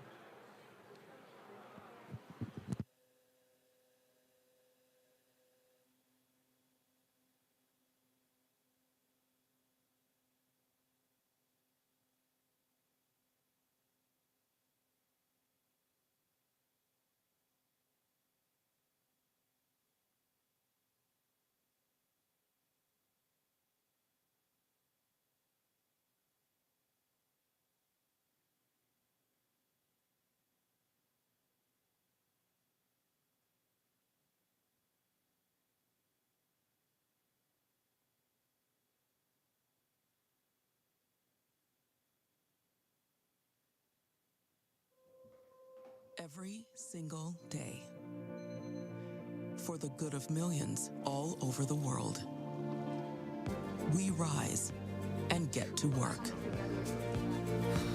so we can help bring you better tests, Don't worry, you got this. more effective treatments and vaccines, and life-changing breakthroughs. And we never stop in pursuit of answers.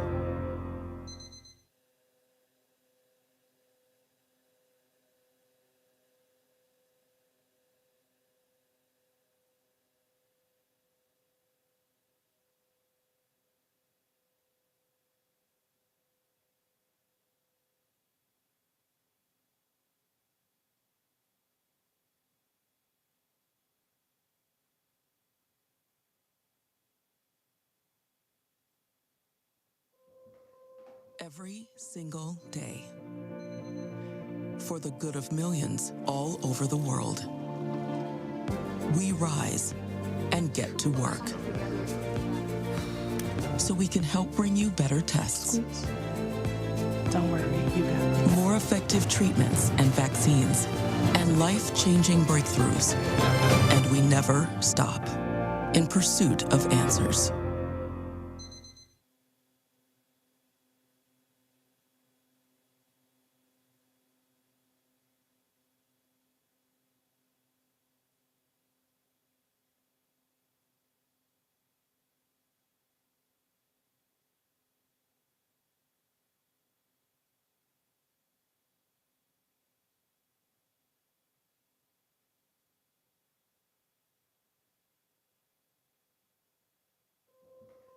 Every single day, for the good of millions all over the world, we rise and get to work so we can help bring you better tests, Don't worry, you got this. more effective treatments and vaccines, and life-changing breakthroughs. And we never stop in pursuit of answers.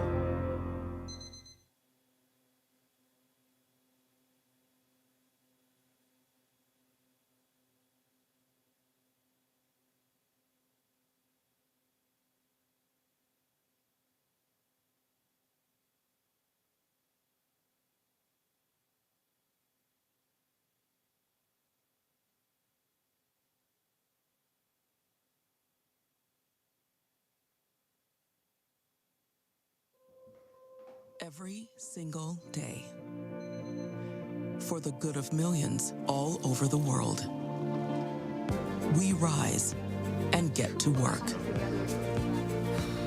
so we can help bring you better tests, Don't worry, you got this. more effective treatments and vaccines, and life-changing breakthroughs. And we never stop in pursuit of answers.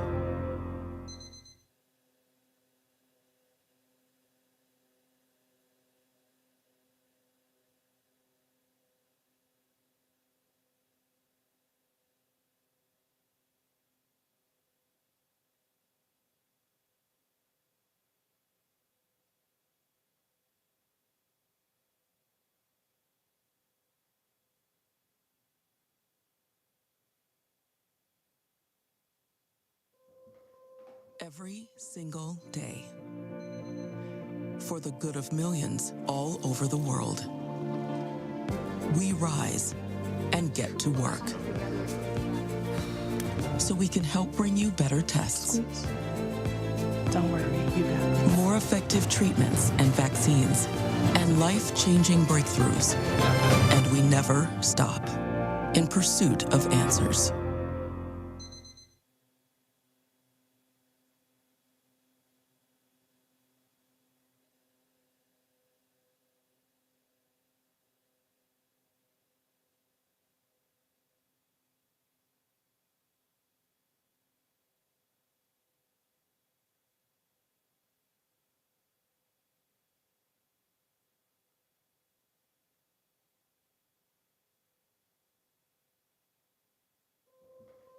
Every single day, for the good of millions all over the world, we rise and get to work so we can help bring you better tests, Don't worry, you got this. more effective treatments and vaccines, and life-changing breakthroughs. And we never stop in pursuit of answers.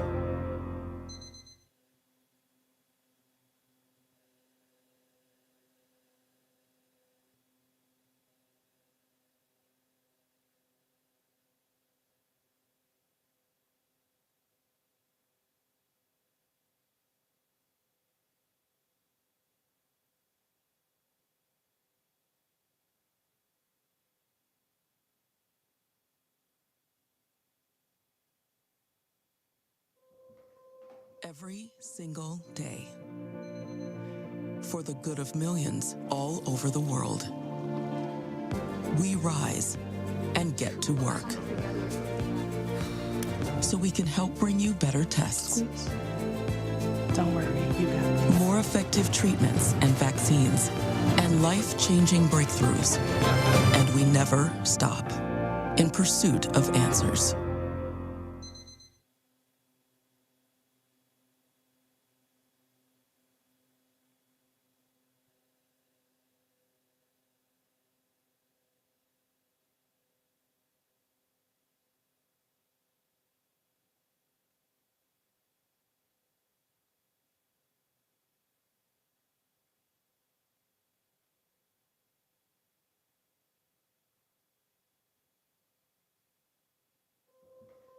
Every single day, for the good of millions all over the world, we rise and get to work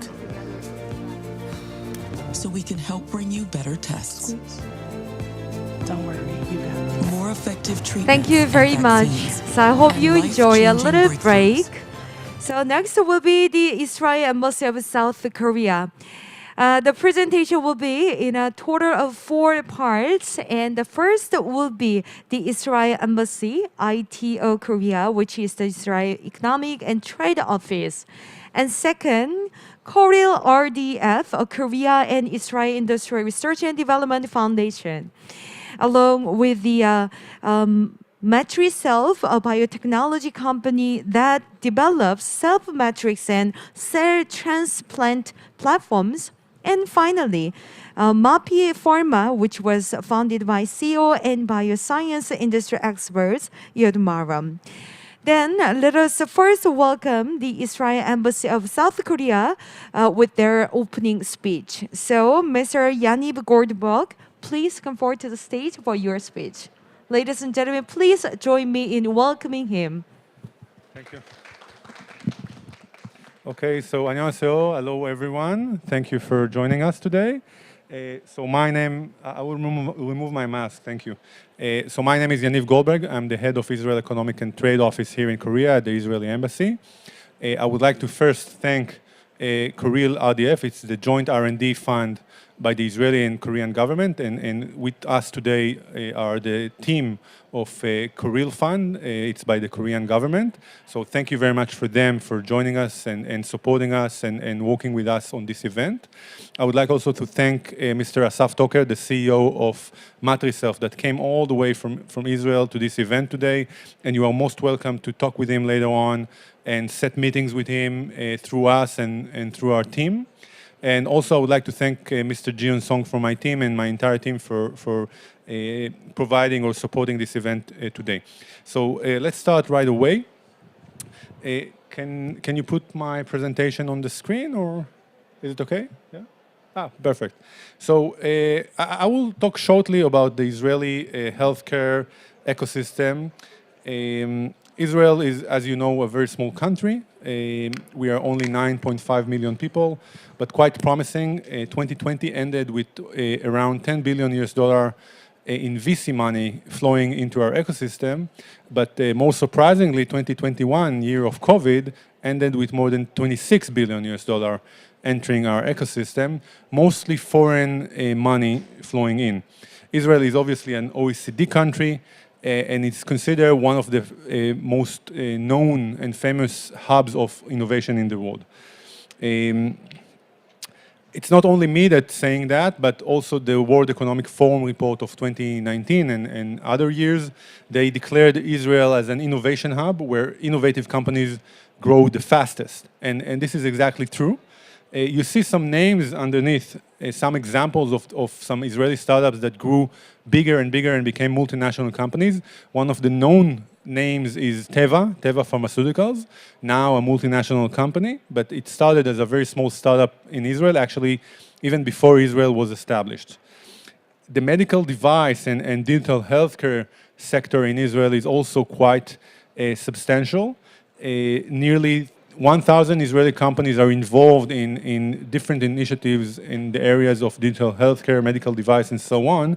Revenues of more than $2 billion annually. This data refers to 2019. And the most interesting fact about Israeli ecosystem is the fact that the clinics in Israel, most of them are governmental supported clinics and hospitals, are well connected with a network of data, clinical data. In Israel, the electronic medical records are shared between different hospitals and different clinics. It allows also startups and government to utilize AI and big data in order to extract some interesting insights on patients. And it's also one of the reasons why Pfizer chose Israel to be one of the first in the world in terms of issuing a COVID-19 vaccination. Israeli government is also supporting the ecosystem by different initiatives. Ministry of Economy is involved, as well as the Israel Innovation Authority. We established different communities. The Israeli government established different sectorial communities, including in the healthcare sector, which is supposed to support the startup ecosystem by arranging events, international activities, raising funds, exchanging of information, and so on, as well as the VC community in Israel, both Israeli and foreign, which is very well developed. As I said, Israel, the trend of the VC trend in Israel is becoming stronger and stronger. Israel is considered, even today, not only in 2019, but even today, per capita, one of the strongest ecosystem for VC money flowing in, even more than the US and other countries. And you can also see in front of you the positive trend in the last decade. Actually, the statistics here are actually non-updated because, as I said earlier, the trend is even stronger right now, and we saw a considerable increase in VC money flowing through our ecosystem, including in the healthcare and bio sector. These figures are also showing or demonstrating that also in the life science sector, a number of startup companies and number of capital raised is growing and growing. I would like to also give a very quick example for an interesting Israeli company, actually one that is working here in Korea as well, Alpha Tau. Alpha Tau is a young Israeli company that is based on research that was made in the Tel Aviv University.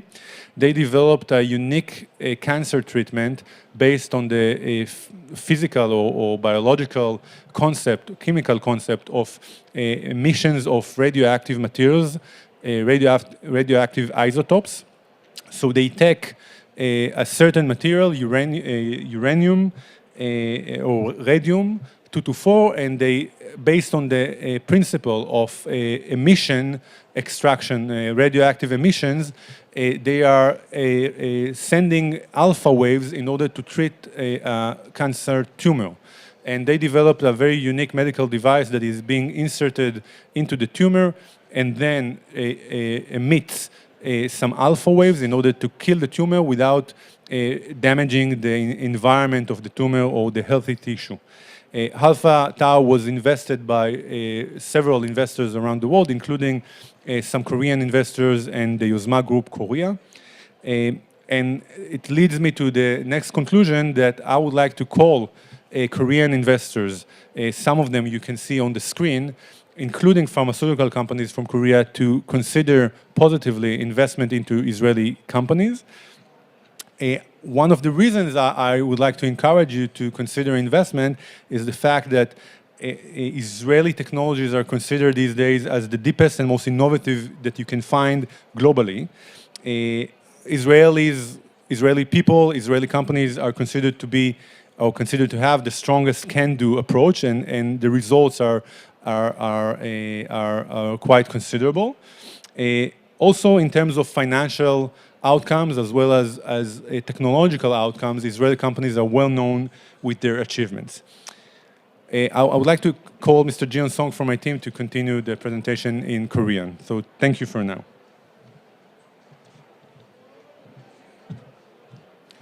네, 안녕하십니까. 저는 주한. Well, hello, ladies and gentlemen. I'm Song Ji-hoon from IETO. So it's my great pleasure to share a presentation today. So IETO Korea is providing scouting service. So Israel companies and Korean companies actually have a great business matching. So B2B meetings and also industrial forums and conferences can be organized by IETO. So business partners can be searched and matchmaking can be done between two sides. So industrial cooperation can be supported by IETO. So we are participating BIO 2022. Like this, we are participating international and global exhibitions and conferences. MWC and America is one of the example we are supporting and participating. Due to COVID-19, actually there were the travel restrictions, so not many the Israeli companies are able to come to Korea. But the Mati Chef, the CEO, is with us today, so I'm very grateful. And the CEO of the stem cell were not able to be with us, but I'd like to extend my sincere gratitude to the CEOs of Israel. L20 is our booth, and tomorrow at 3 p.m. we have the business the meeting at the trade tower. So you can meet the CEO of Matisef, and 3 other companies will provide a presentation online. So regarding technical support and exchanges, so you can have the detailed information tomorrow at 3 p.m. at trade tower. So the COVID-19 is settling down, and we are entering the era of new normal. So the Israel is wide open. So in the past, we have to travel physically, but about the COVID-19 become kind of a turning point. So we can have the exchanges on online platform first, and after that, the offline exchanges can be made afterwards. So more active exchange can be made. So the opportunity in Israel is wide open to every one of you. If you have any interest about technologies and business opportunities, and please do visit Naver blog and Israel Trade. It can be such a word. So please do visit our website. So bio healthcare issues will be discussed today. But beside that, the cyber, the securities and agricultural technologies and fintech technologies. And regarding that, we have much to share. So please do contact us. Then we are going to provide detailed information. Thank you.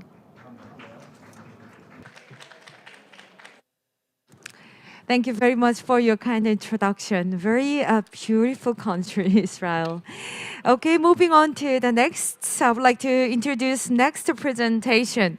Next will be a Korea RDF, the Korea and Israel Industry Research and Development Foundation. And Mr. Kang Song-yong will present. So please welcome him onto the stage. 네, 반갑습니다. Nice to meet you all. I am Kang Song-yong from Korea.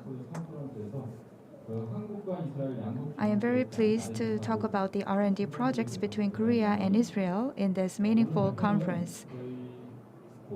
Today, I am going to briefly explain about KORIL, the Korea-Israel Industrial R&D Foundation, and I would like to explain what kind of bio cooperation is being done and why it is important.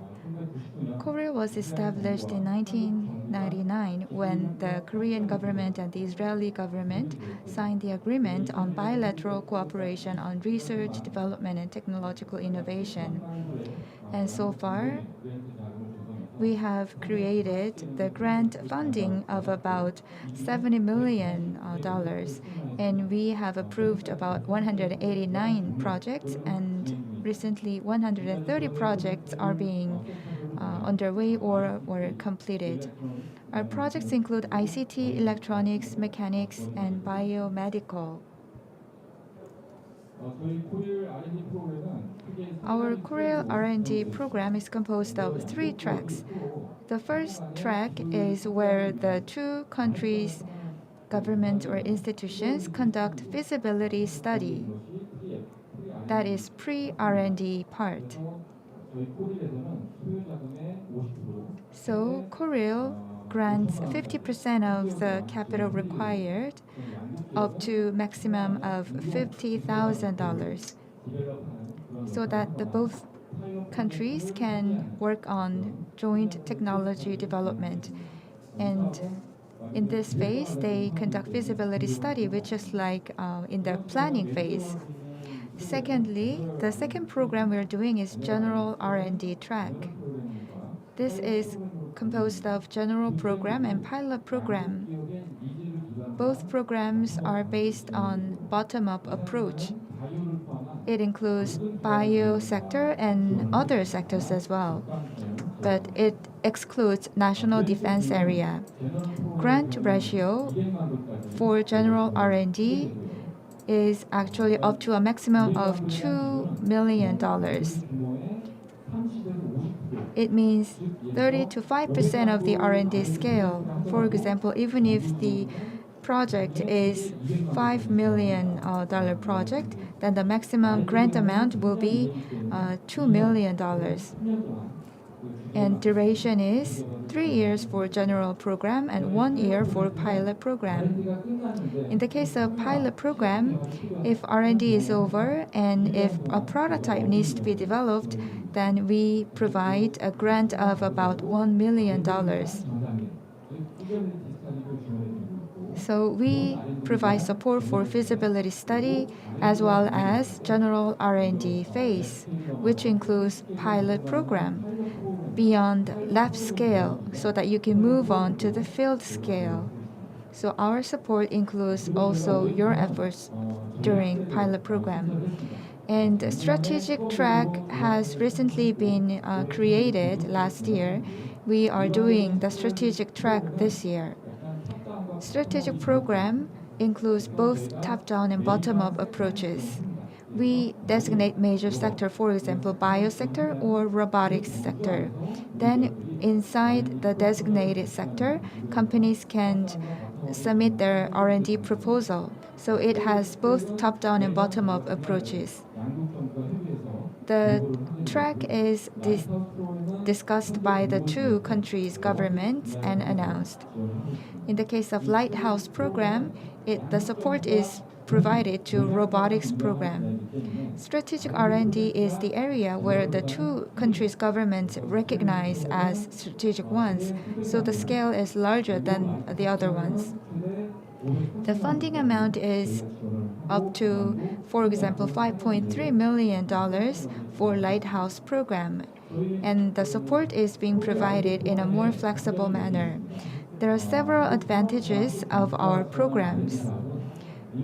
The government-funded R&D projects tend to restrict the participation of large companies. In other words, SMEs receive some preferential treatment, but in our case, we don't discriminate companies depending on their scale, but if they have value, then large companies can also receive support from our program. And private companies are supposed to pay a minimum amount of cash in other projects, but in our case, we don't have specific ratio of cash and spots.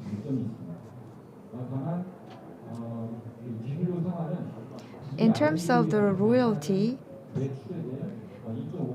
it's up to 2.5% of the total revenue from the activities. So we receive the royalty fee, but if early redemption is done, the royalty fee could be reduced to as much as 50%. So from companies' perspective, our programs give less burden to the companies and give them opportunity to do R&D with advanced innovative companies. Next, I'd like to explain about the current bio-industry trend in Korea. As of 2020, the export of medicines and medical devices exceeded $10 billion. So the scale is quite large, especially COVID-19 diagnostic kits and regions of Korea were exported to other countries at a scale of about over $300 million. And as for drug technology export, there was a big growth, which recorded $9 billion in 2020. As such, Korean bio industry has grown rapidly. Through this growth of bio industry, we have created over 9 million jobs. And the volume of venture capital investment increased to almost $900 million in 2019. As such, there are very active activities in bio industry, especially Korea's representative bio country, including Samsung Biologics or Celltrion, have been leading the private bio sector. And by 2023, we expect that the over 10 trillion won of investment will be made in this sector. And in 2021, the Korean government increased the investment in bio industry, which was an increase of about 30% compared to the previous year. And this year, the Korean government has even further increased the budget for supporting the research and development activities in bio industry. So we expect that the government support will increase by about 20% in this sector this year, which will also create a lot of new jobs. The Korean government recognizes that bio industry is one of the main growth engines for the country. So Korea has selected bioconvergence as the program for strategic program. This year, we called for proposals. And the scale of this project was expanded to $3 million scale. Korean companies and Israeli companies conducted various research projects. I'd like to tell you two of them. First one is the project that was done from 2016 to 2021. Korean Cure Therapeutics and Israel's Orgenesis conducted joint project. It was the project about developing the technology for insulin-producing cells. And they developed the relevant mass production process together. And Israel's Orgenesis' parent company signed a contract with this project to invest about $25 billion scale. Next project is the one between All Medicus and Glucome. It was a project about mobile-enabled blood glucose monitor.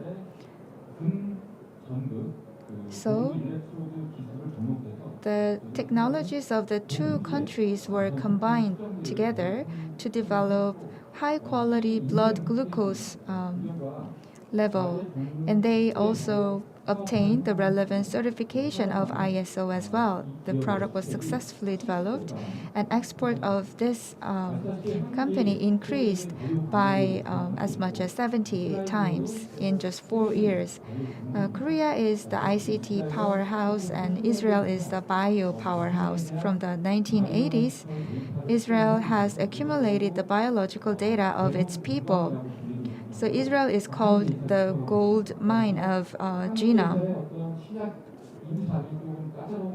So in Korea, if you feel difficulties in developing and proceeding with new drug development and clinical trials, you can receive help from Israel if you join this project.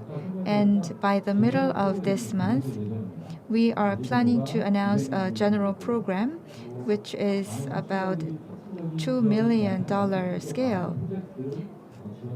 And we are planning to provide support for innovative companies that will participate in the project. So please refer to our website for more information. Thank you very much for your attention. Thank you very much. And the next presentation will be MatriCelf, a biotechnology company that develops self matrix and develop a platform for cell transplantation. The presentation will be given by the CEO, a self-talker. So he's now on the stage already. Please welcome him. 네, 박수로 맞이해주세요. Thank you very much. Good afternoon. My name is Asaf, and I'm the CEO of MatriCelf. It's an Israeli biotechnology company in the area of regenerative medicine and tissue engineering. And we are basically developing autologous 3D tissue and organ implants for a variety of medical conditions. The problem that we are trying to solve is the fact that every 30 minutes, somebody in the world dies when he's waiting for an organ transplant. And more important than this, there are millions of patients who are suffering from what we call tissue-related diseases, in which there is a tissue damage that leads to a disease, which is usually a chronic disease, and this leads to a huge economic, social, and medical burden. For example, diabetes with damage to the pancreas, Parkinson's with the damage to the substantia nigra in the brain, and many, many, many other tissue-related diseases. And the holy grail of those diseases, the best solution is tissue engineering. You have a damaged tissue, let's replace it with a new and a functioning tissue. And when we talk about tissue engineering, we basically talk on two main ingredients. We need cells on one hand, and we need scaffold or matrix on the other hand, on which the cells actually build the tissue. And there are many companies that are doing tissue engineering, but most of them use either synthetic materials for their matrix, or they use allogeneic cells, meaning cells from a different person. And this triggers the immune response and eventually leads to tissue and organ rejection. What is unique about MatriCelf, which is a relatively young company, is that we are developing complete autologous implant. We build implants in which both the cells and the matrix are coming from the patient themselves, and therefore we have no immune response to our implants. And we do it by taking a small biopsy from the patient's omentum. This is an intra-abdominal fatty tissue, out of which we create extracellular matrix in a form of a personalized hydrogel. We then take cells from the peripheral blood, reprogram them into induced pluripotent stem cells, and introduce the stem cells back into the hydrogel. And then within the hydrogel, we differentiate the cells to become whatever tissue that we want it to be. So at the end, we have 3D liquid form tissue that we can use it either for 3D printing, or we can use it to create micro droplets of tissues that we can either inject or simply place at the injured site. And what we already know to do is, for example, we know to create cardiac patches that, as you can see, they contract like a heart. When you look under a microscope, they have all the markers of a cardiac tissue. When you apply norepinephrine, you can see that the result is that the heart rate is faster and the contractility is much stronger, like norepinephrine is doing on a regular heart. You can see that they have specific calcium channels that only exist in a cardiac tissue. And we can basically take this patch and apply it on the injured site of the heart. Within a few days, it integrates into the cardiac muscle, and we already showed that we improve the ejection fraction, the contractility of the left side of the heart following a myocardial infarction with our patches. But there is one small problem with those patches. The small problem is that in order to put them on the heart, you need to open the chest.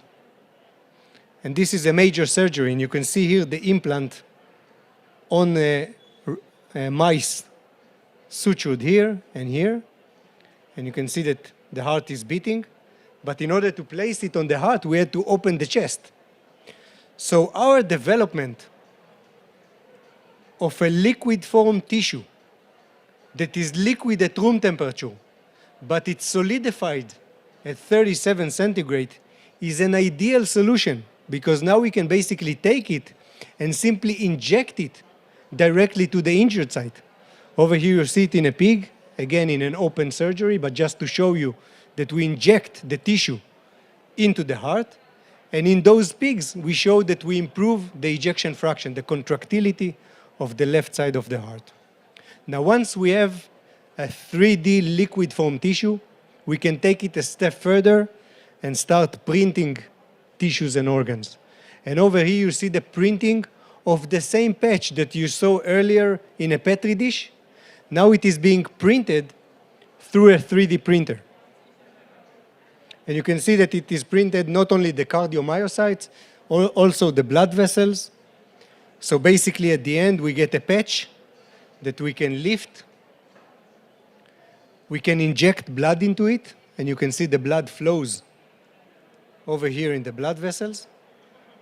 Again, you can see that it is a living tissue that contracts, and you can see the blood vessel here and also here. And when you look at the blood vessels, they are blood vessels. They have lumen, they have endothelial cells. It is like a blood vessel in the real human body.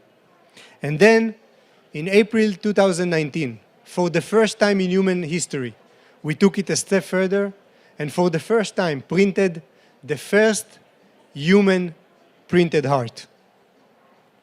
And what we actually do now in our lab in Tel Aviv, we teach those hearts how to function as a heart. You can see here the cardiac rhythm. This is a printed heart, and you can see the cardiac rhythm. And we already implanted them. This is the printed heart. This is a rat gut. So we implanted them on a rat gut and basically tried to teach it to work and function as a heart. But as I said in the beginning, we don't only print organs. We also create micro droplets of tissues.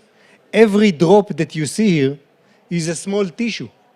And we know how to differentiate the cells within this droplet to become whatever tissue that we want it to be. So for example, we can create cortical implants for focal brain injuries. We know how to create dopaminergic implants for Parkinson's disease. We know how to create orbital implants for age-related macular degeneration. But the first indication that we are taking to market, the first clinical trial that we are planning, is in spinal cord injury. Spinal cord injury is a devastating disease. Those people are in a wheelchair, like this great friend of ours, Yariv Bash. He's the co-founder of Space.il.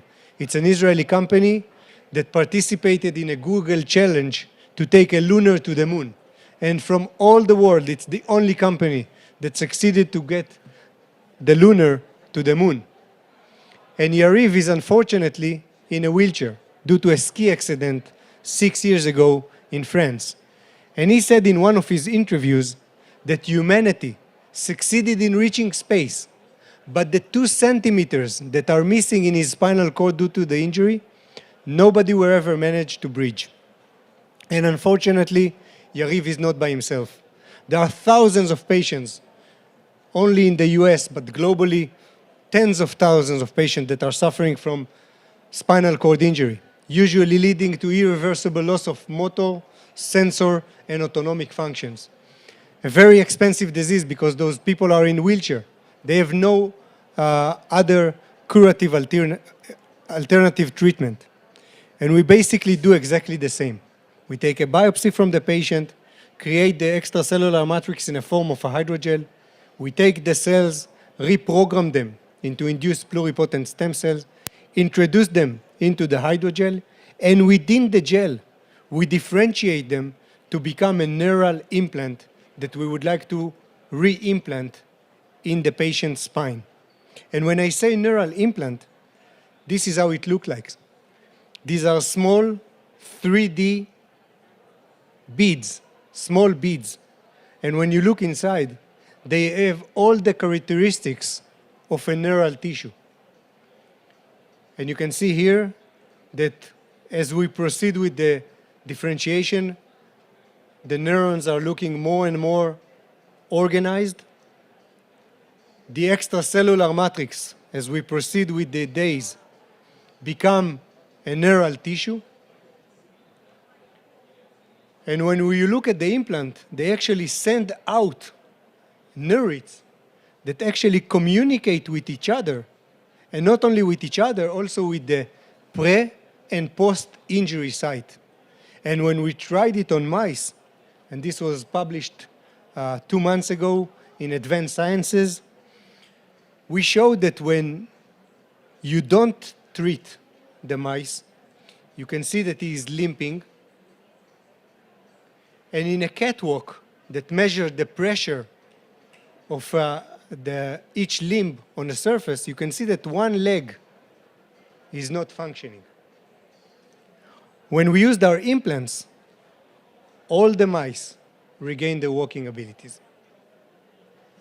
And we are currently doing usability studies with neurosurgeons on pigs, implanting our implants on a spine of a pig, and basically planning our first human clinical trial that are currently planned for the end of 2024, beginning of 2025.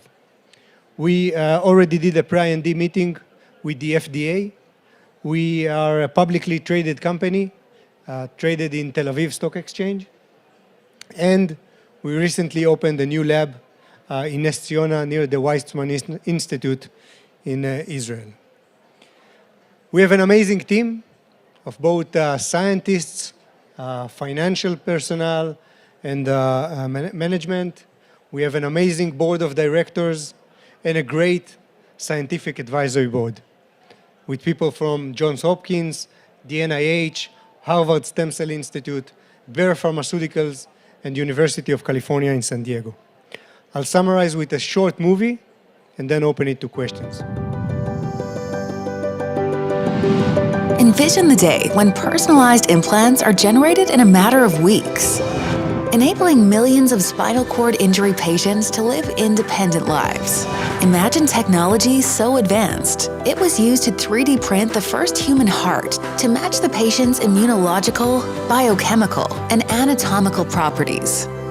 Introducing MatriCelf, a personalized platform for autologous tissue and organ regeneration with no rejection, bringing the future of regenerative medicine here today. The process starts by taking a small biopsy of the patient's omentum and applying a proprietary decellularization technique that separates cells and extracellular matrix. A personalized hydrogel is produced from the patient's matrix, while the cells are reprogrammed into induced pluripotent stem cells, which are then incorporated into the hydrogel and differentiated to the desired tissue. Thanks to its unique qualities, the implant can be applied to bridge injured spinal cords so effectively that mice treated for spinal cord injury regained their walking ability in weeks, paving the way to a first human clinical trial in 2024. MatriCelf, regenerating the future of medicine with an innovative platform for autologous matrix and cells implants for a wide range of medical conditions. MatriCelf, regenerating the future of medicine. So this is basically what we do, and apart from a great team and an amazing technology, we get a lot of motivation with many patients all over the world that actually we are currently their only hope to regain their walking ability. And this is a slogan that we have at the entrance to our lab. And we believe that we are crazy enough that we will change the world. So thank you very much. You have my email here if you have any questions, and I'm here for the next 2 days if you would like to meet me. Thank you very much. Thank you very much. That's very impressive. So, any other questions about his presentation, his introduction? Okay, that was Thank you. Perfect presentation. Thank you very much. So, ladies and gentlemen, now you are at the Bio Live here, and since our programs are operating both online and offline, you can participate in the Bio Korea 2020 Bio Live anytime, anywhere. So moving on to the next presentation, and finally the last presentation of Israel Embassy, and will be the MAPI Pharma, which was founded by CEO and bioscience industry expert Ehud Marom, and he will be with us through online. Actually, he prepared a video clip, so let's take a look.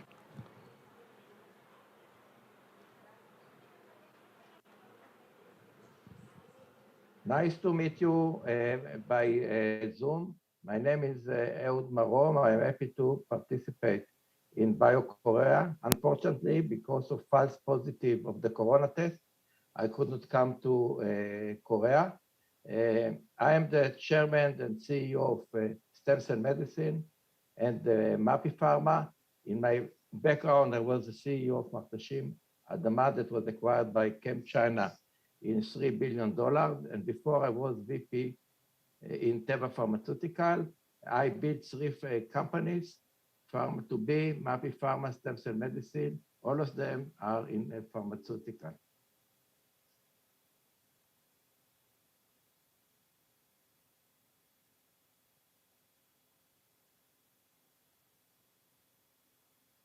Okay. Stem cell medicine is therapies for neurological treatment. We are developing treatment for neurological indications, including combination products with pharmaceuticals and antibodies. Our 2 lead products are naive exosome for treating autism and anti-BMP small molecule SM1 for remyelination in multiple sclerosis. We have strong IP position for all the products, including licensing of technology from leading university in Israel. We are integrated R&D and GMP approved manufacturing facility in Israel. Till now, we raised $40 million to date, and we have income that from CMO, CDO, and we have many products in the pipeline. Next. I would like to start with the exosomes. What are the role and the flexibility of them? The exosomes are small molecules of nanoparticles that can penetrate the blood-brain barrier, with a good safety profile. And we are doing the exosomes from stem cells that we are taking for adult stem cells in our GMP facility. Once the exosomes left the cells, is not a live cells, and it can penetrate the brain.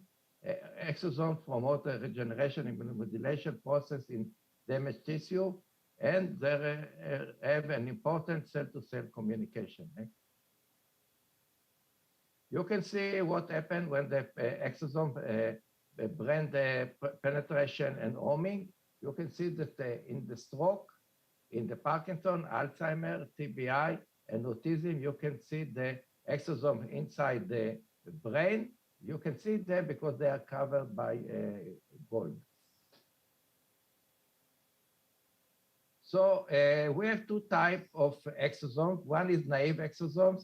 You take the MSC, adult stem cells, you do purification, create the exosomes, and then you, by nasal treatment, the exosome penetrate the BBB for all these indications. There is very more important job for the exosome is to be loaded exosome. You take the MSC, you create the exosomes, and then you can put inside cargo loading of drug or mRNA, and then you have loaded exosomes that you can bring drugs that cannot penetrate by themselves to the brain, that can do it with the exosomes. Next. First indication is autism. We choose autism. We bought the IP from University of Tel Aviv, and you can see with the test of preclinical BT, BR, and the Shank3 model, you can see all the parameters of the autism. The exosomes in the brain improve the vexillization, social interaction, Marable varying, and grooming and digging. Unbelievable results that can treat indication that 1 from 40 children and men are born with this autism.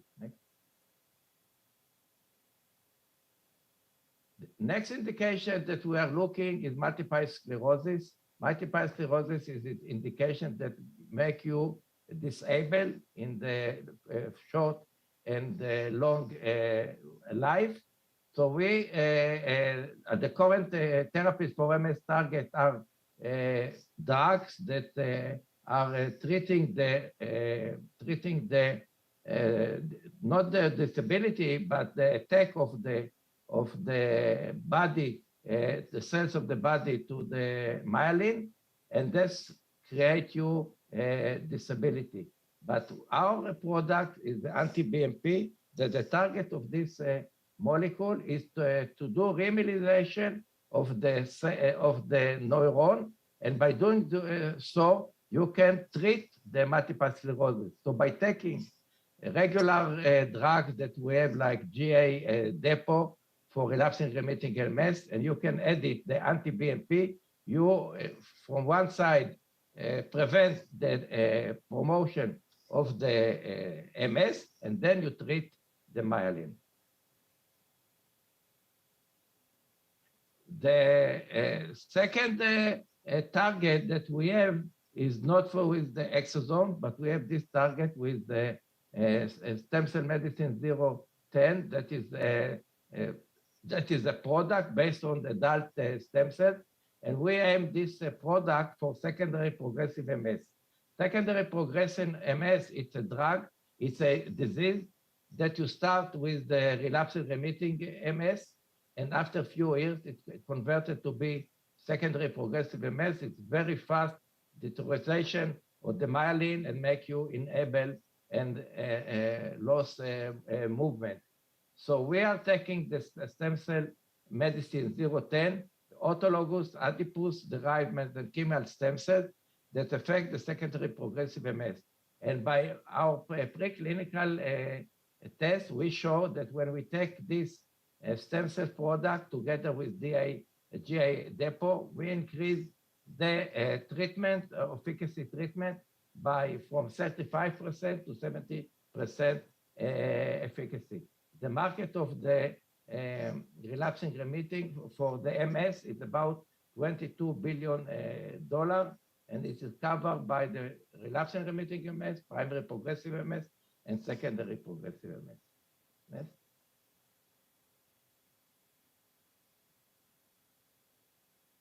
When we look for the adult stem cells, we saw that we can have a treatment of by the stem cells. We can have treatment by the exosome. We can have treatment by loaded exosome, but we can also create from the stem cells cosmetic product that we take the protein from the stem cells and create a rejuvenation, a product that when you take it, your skin became younger and beautiful. And we have a very good clinical data that show this product ready for marketing with a potential partner. Here you can see our production facility, GMP production facility for the stem cells and the exosomes that approved by the government of Israel that fit for Israel, Europe, and of course for Asia, and can serve also the US. We got money from the government for the building of the facility, and it's fit for the product for all the clinical trials and also for the production products. Next. So what are the business highlights of stem cell medicine? We would like to raise about $10 million for exosome for autism and anti-BMP that we can start phase 1, phase 2 immediately. And by doing so, after some result of the phase 1, 2, we can raise big money from pharmaceutical partners. We would like also to raise, if it's possible, more $20 million to advance other programs, but we can do it later. We are considering spinning off the cosmetic line to marketer and the anti-BMP innovative molecule to the leading MS company. We are continuing discussion with leading pharmaceutical companies who are showing interest, but will enter once pre-IND stage is reached. We are seeking pharmaceutical partner for the loaded exosome collaboration, loading the exosome with the innovative molecule of the partner. We are seeking for pharmaceutical partner to acquire the anti-BMP product. We are discussing with Chinese companies, Korean companies regarding technology license for the Chinese, Korea, or a Japanese market. We believe to have a significant inflection point with 24 months. I would like to share with you my second company, Mapi Pharma. Mapi Pharma is about pipeline for reformulation for product. We are using our depot technology that can take a drug for injection and convert it from once a day to once a week, once a month, once every 3 months, once a year. We have about many products that are innovative for NDA, like GA depot for relapsing remission MS. We are finishing the phase 3 in August this year. For this product, our partner for marketing, Beatrice Upjohn Mylan, invested about $100 million. We have another product based on the GA depot for primary progressive MS. This is a market of $8 billion. We are looking for starting phase 3 if we have enough money. We have a pregabalin, like a product of Lyrica that is ready for phase 3 with our patent. And we have a very promising semaglutide depot once a month or every 3 months for diabetics, for widening control, and for Parkinson. And this product, we believe to have a market of $14 billion in 2022. And below you can see a product for generics that we are producing, and we have developed it, and we are looking for a marketing final development partner. Next. And if we speak about the depot, we have early stage depot product also for NDA that cover Botox once a year, and other product for schizophrenia and for GLP-1. All of them, we develop the formulation and start preclinical data looking for a partner.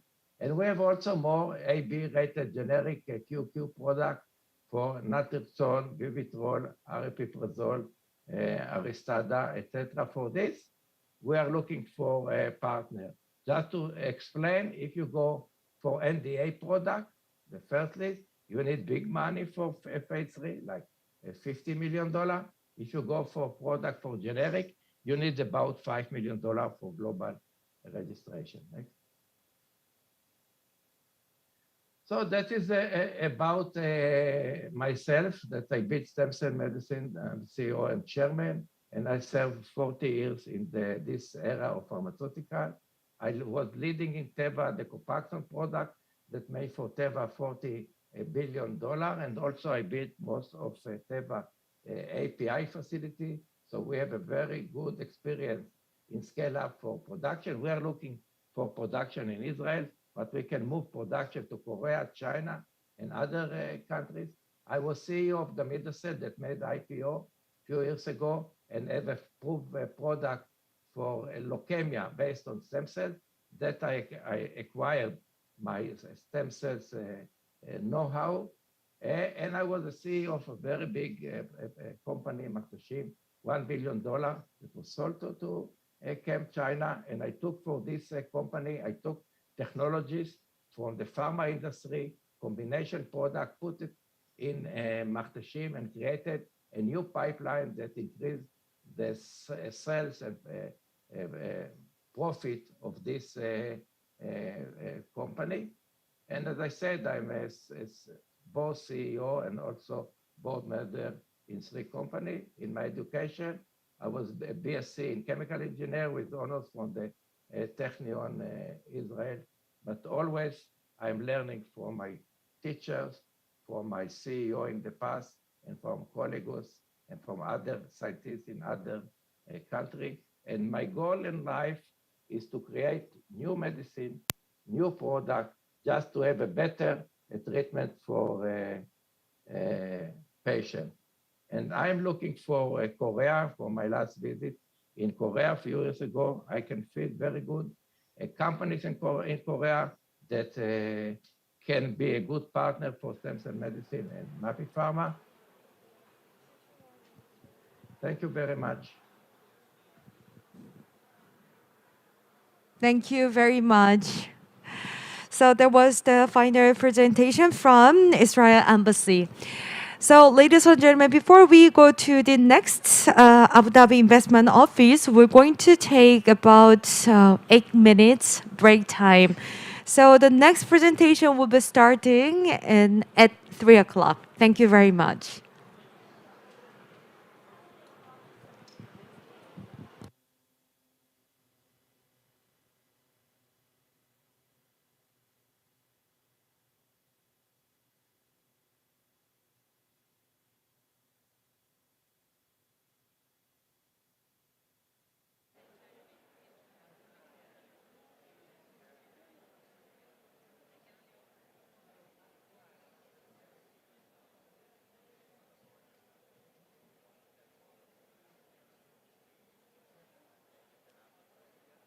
All over the world, we rise and get to work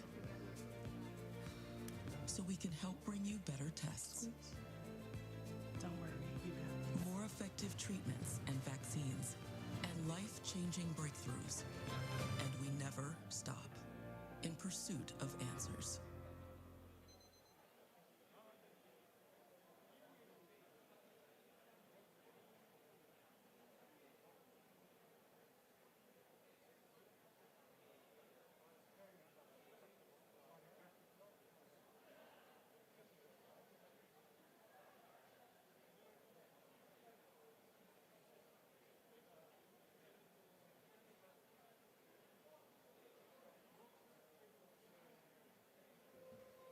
Every single day, for the good of millions all over the world, we rise and get to work so we can help bring you better tests, Don't worry, you got this. more effective treatments and vaccines, and life-changing breakthroughs. And we never stop in pursuit of answers.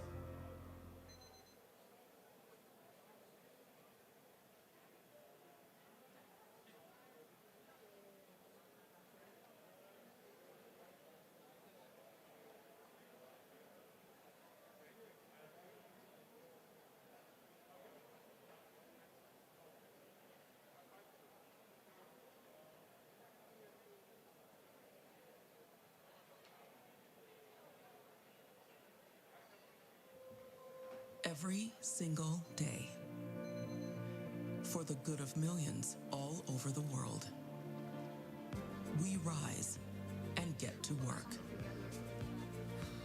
so we can help bring you better tests, Don't worry, you got this. more effective treatments and vaccines, and life-changing breakthroughs.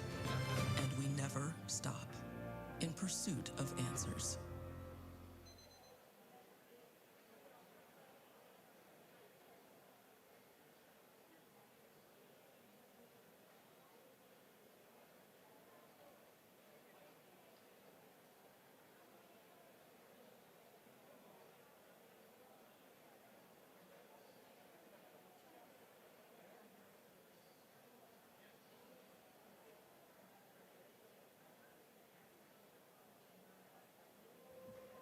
Every single day for the good of millions all over the world.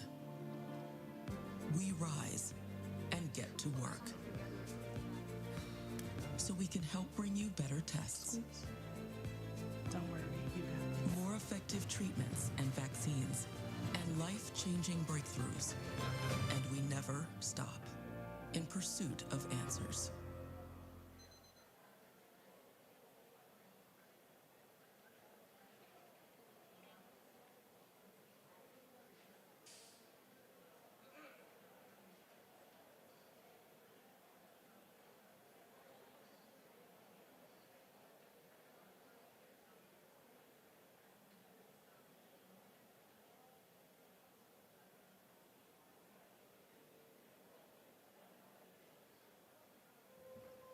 Every single day for the good of millions all over the world. We rise and get to work so we can help bring you better tests, Don't worry, you got this. more effective treatments and vaccines, and life-changing breakthroughs. And we never stop in pursuit of answers.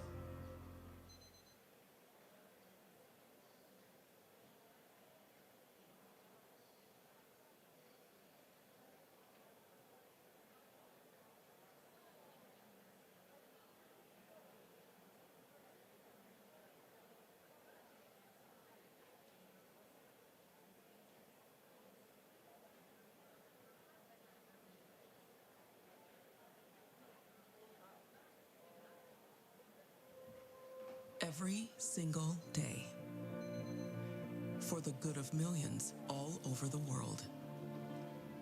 We rise and get to work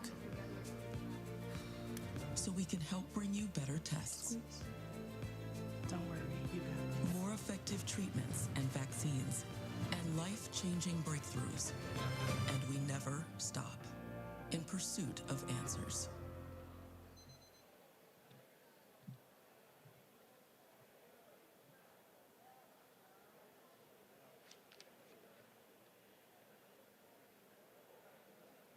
Yes. Okay. Sure. Go for it.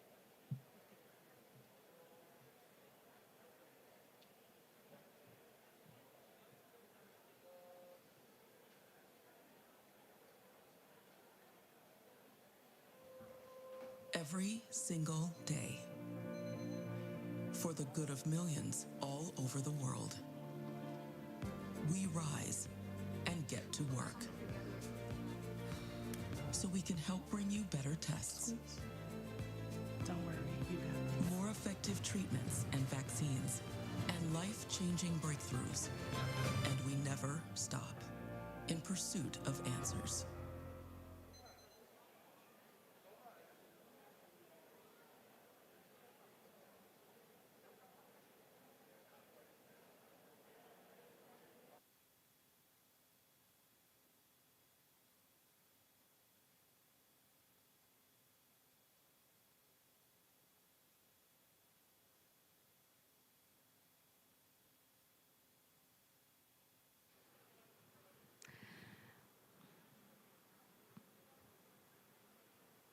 Ladies and gentlemen, the Bio Live will resume soon, so please enter the live zone and have your seats. 네, 바이오 라이브 이제 So this is last session of today's Bio Live program. So please do come in and take a seat.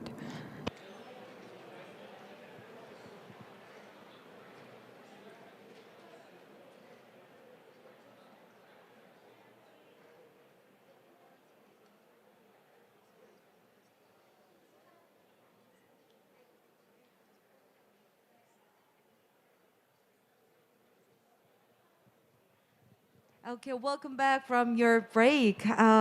BioLife is now coming to almost an end.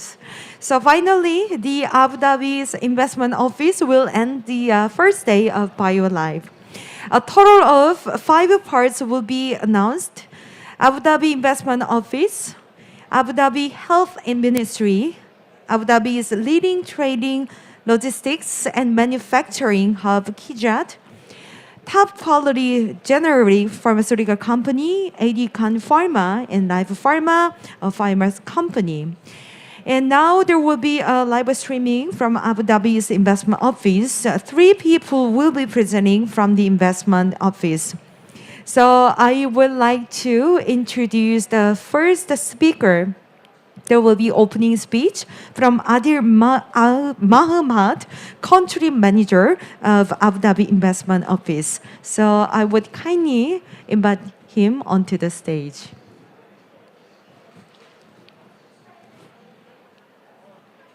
Country manager Adil Mahamat, please welcome him.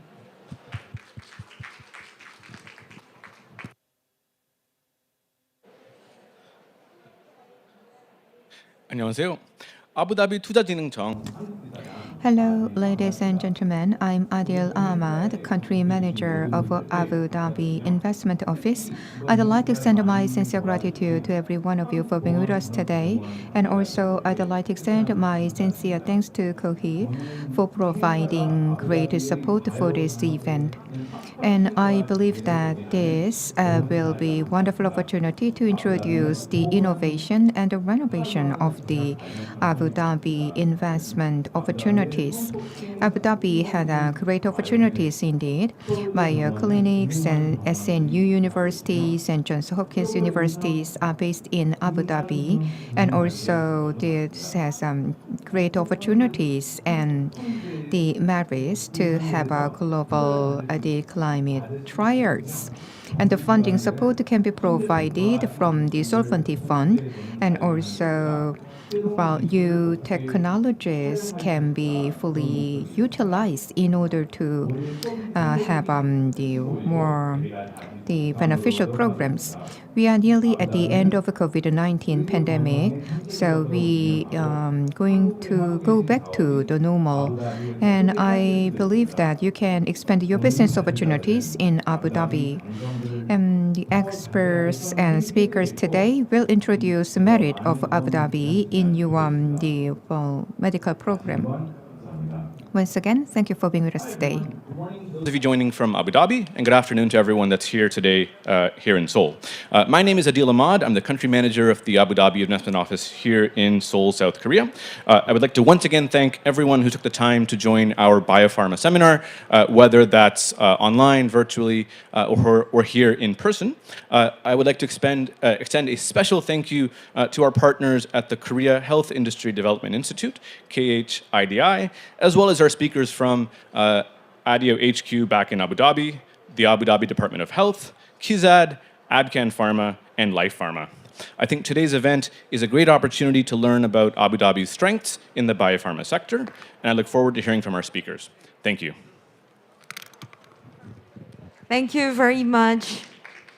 Thank you very much for your sincere words, both Korean, excellent Korean, and English. Thank you very much. All right, moving on to the next, the second, the Abu Dhabi's investment office by Teresa Rowe, senior BD manager, and she will give us introduction of IDO. IDO, please welcome her. 네, 안녕하십니까. Good afternoon, ladies and gentlemen. I am Roh Ji-in from Korea office of the Abu Dhabi Investment Office. When you think of UAE, you may think of oil. And the founder of UAE, actually, this is the founder of the UAE. Before I move on to my presentation, I'd like to talk about the Middle East. There are many advantages of Abu Dhabi, but those advantages are not very well known in Korea. Abu Dhabi has great infrastructure and friendly business environment. The total population is, as you see here, about 600 million people, and its GDP is $3 trillion. It is located in the Arabian Peninsula in the Middle East, and it became independent from the UK in 1971. And Abu Dhabi is the capital of UAE. The GDP of UAE is about 420 billion dollars, and the population is 10 million, and 50% of them are foreigners, and the territory is 3/4 of that of Korea. These are the strong advantages of Abu Dhabi. So Abu Dhabi is the capital of UAE, but it takes up 60% of the GDP of UAE. As you know very well, Dubai is also located close to Abu Dhabi, which takes about 1 hour. In 2020, according to the World Bank, Abu Dhabi was selected as one of the most business-friendly cities in the Middle East, and it is the 12th business-friendly city in the world. Unlike the past, now it is possible for foreign businesses, to have ownership on their businesses in Abu Dhabi.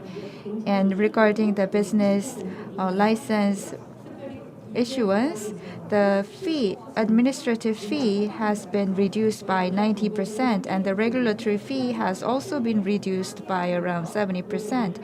As such, the Abu Dhabi government is making efforts for the businesses. And it was also selected as one of the happiest cities in the world, and it was selected as the world's 5th preferred city by foreigners in the world. So almost half of the citizens here are foreigners, so if you speak English, there's no problem in your communication in Abu Dhabi. And the population of Abu Dhabi is also very young. 90% of the population in Abu Dhabi are aged 34 or less than 34 years old. So the population is quite young. When you do the business in Abu Dhabi, you may have to know about the ecosystem. As you may know, Mubadala, ADQ, ARIA, and the other national wealth funds are located in Abu Dhabi. So when you conduct your business, or if you have good projects, you may find it easy to do the funding for your projects. And we have highly skilled, renowned talents. Also, we have 16 universities specialized in research. And Abu Dhabi has the world's first AI specialized university as well. And healthcare sector related information will be explained by Mr. Mohammad. So I'm going to skip this part. I'm going to talk more about the Abu Dhabi Investment Office. It hasn't been long since the investment office was created. It was founded 3 years ago, and Korean office was opened 7 or 8 months ago.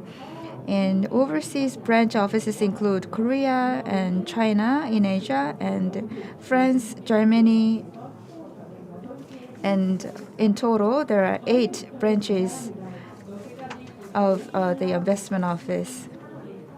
So far, Abu Dhabi has been specialized in oil and gas industries, but it is trying to diversify the industries, including ICT and healthcare and other innovative industries. This is the vision of this country.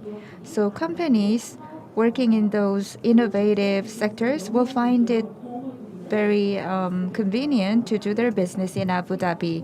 So we are providing the relevant services as well to help businesses. We have three types of services. The first one is investor care service. When you enter the Abu Dhabi market, you can receive support in terms of the administrative support. It also includes market research information. You can also develop partners in Abu Dhabi through this investor care service. The second one is incentive system. We are providing our own incentives to the businesses, and Mr. Mohammed will explain about this in more details. And PPP project is one of the services we provide. Through the PPP project, you can promote your businesses, and we also publish the relevant guidelines.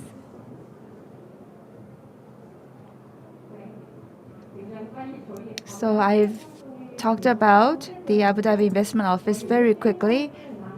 In today's seminar, many people have participated in the session, and what kind of business opportunities will be there in the healthcare center in Abu Dhabi. You can soon listen to the relevant presentation. We also have the head of Korea office here. You will be able to listen to his explanation in more detail. And we have the three companies from UAE. So please enjoy their presentation, and you can learn why they came to Korea and what kind of collaboration they want with Korean companies. After the session is over, please network them in a friendly environment. Introduction. So as you mentioned, the following presentations will be four presentations. First, Kijat, Mr. Yoon Suk Lee, Kijat representative in Korea, and he will be talking about Kijat's advantages for biopharma companies and reference cases. So, representative, please go ahead. 네. 안녕하십니까. Hello, ladies and gentlemen. I'm Yoon Sok. I'm KESA, the representative in Korea. Not many people know about KESA, so let me explain that. The Abu Dhabi Khalifa Industrial Zone is a full name for KESA. That is based on the Abu Dhabi, so UAE government is supporting this industrial zone. This is an industrial free zone. That's why the international companies, including Korean companies, doing business there. So my role is to support the companies that want to advance to UAE and the MENA region. So how to operate this slide?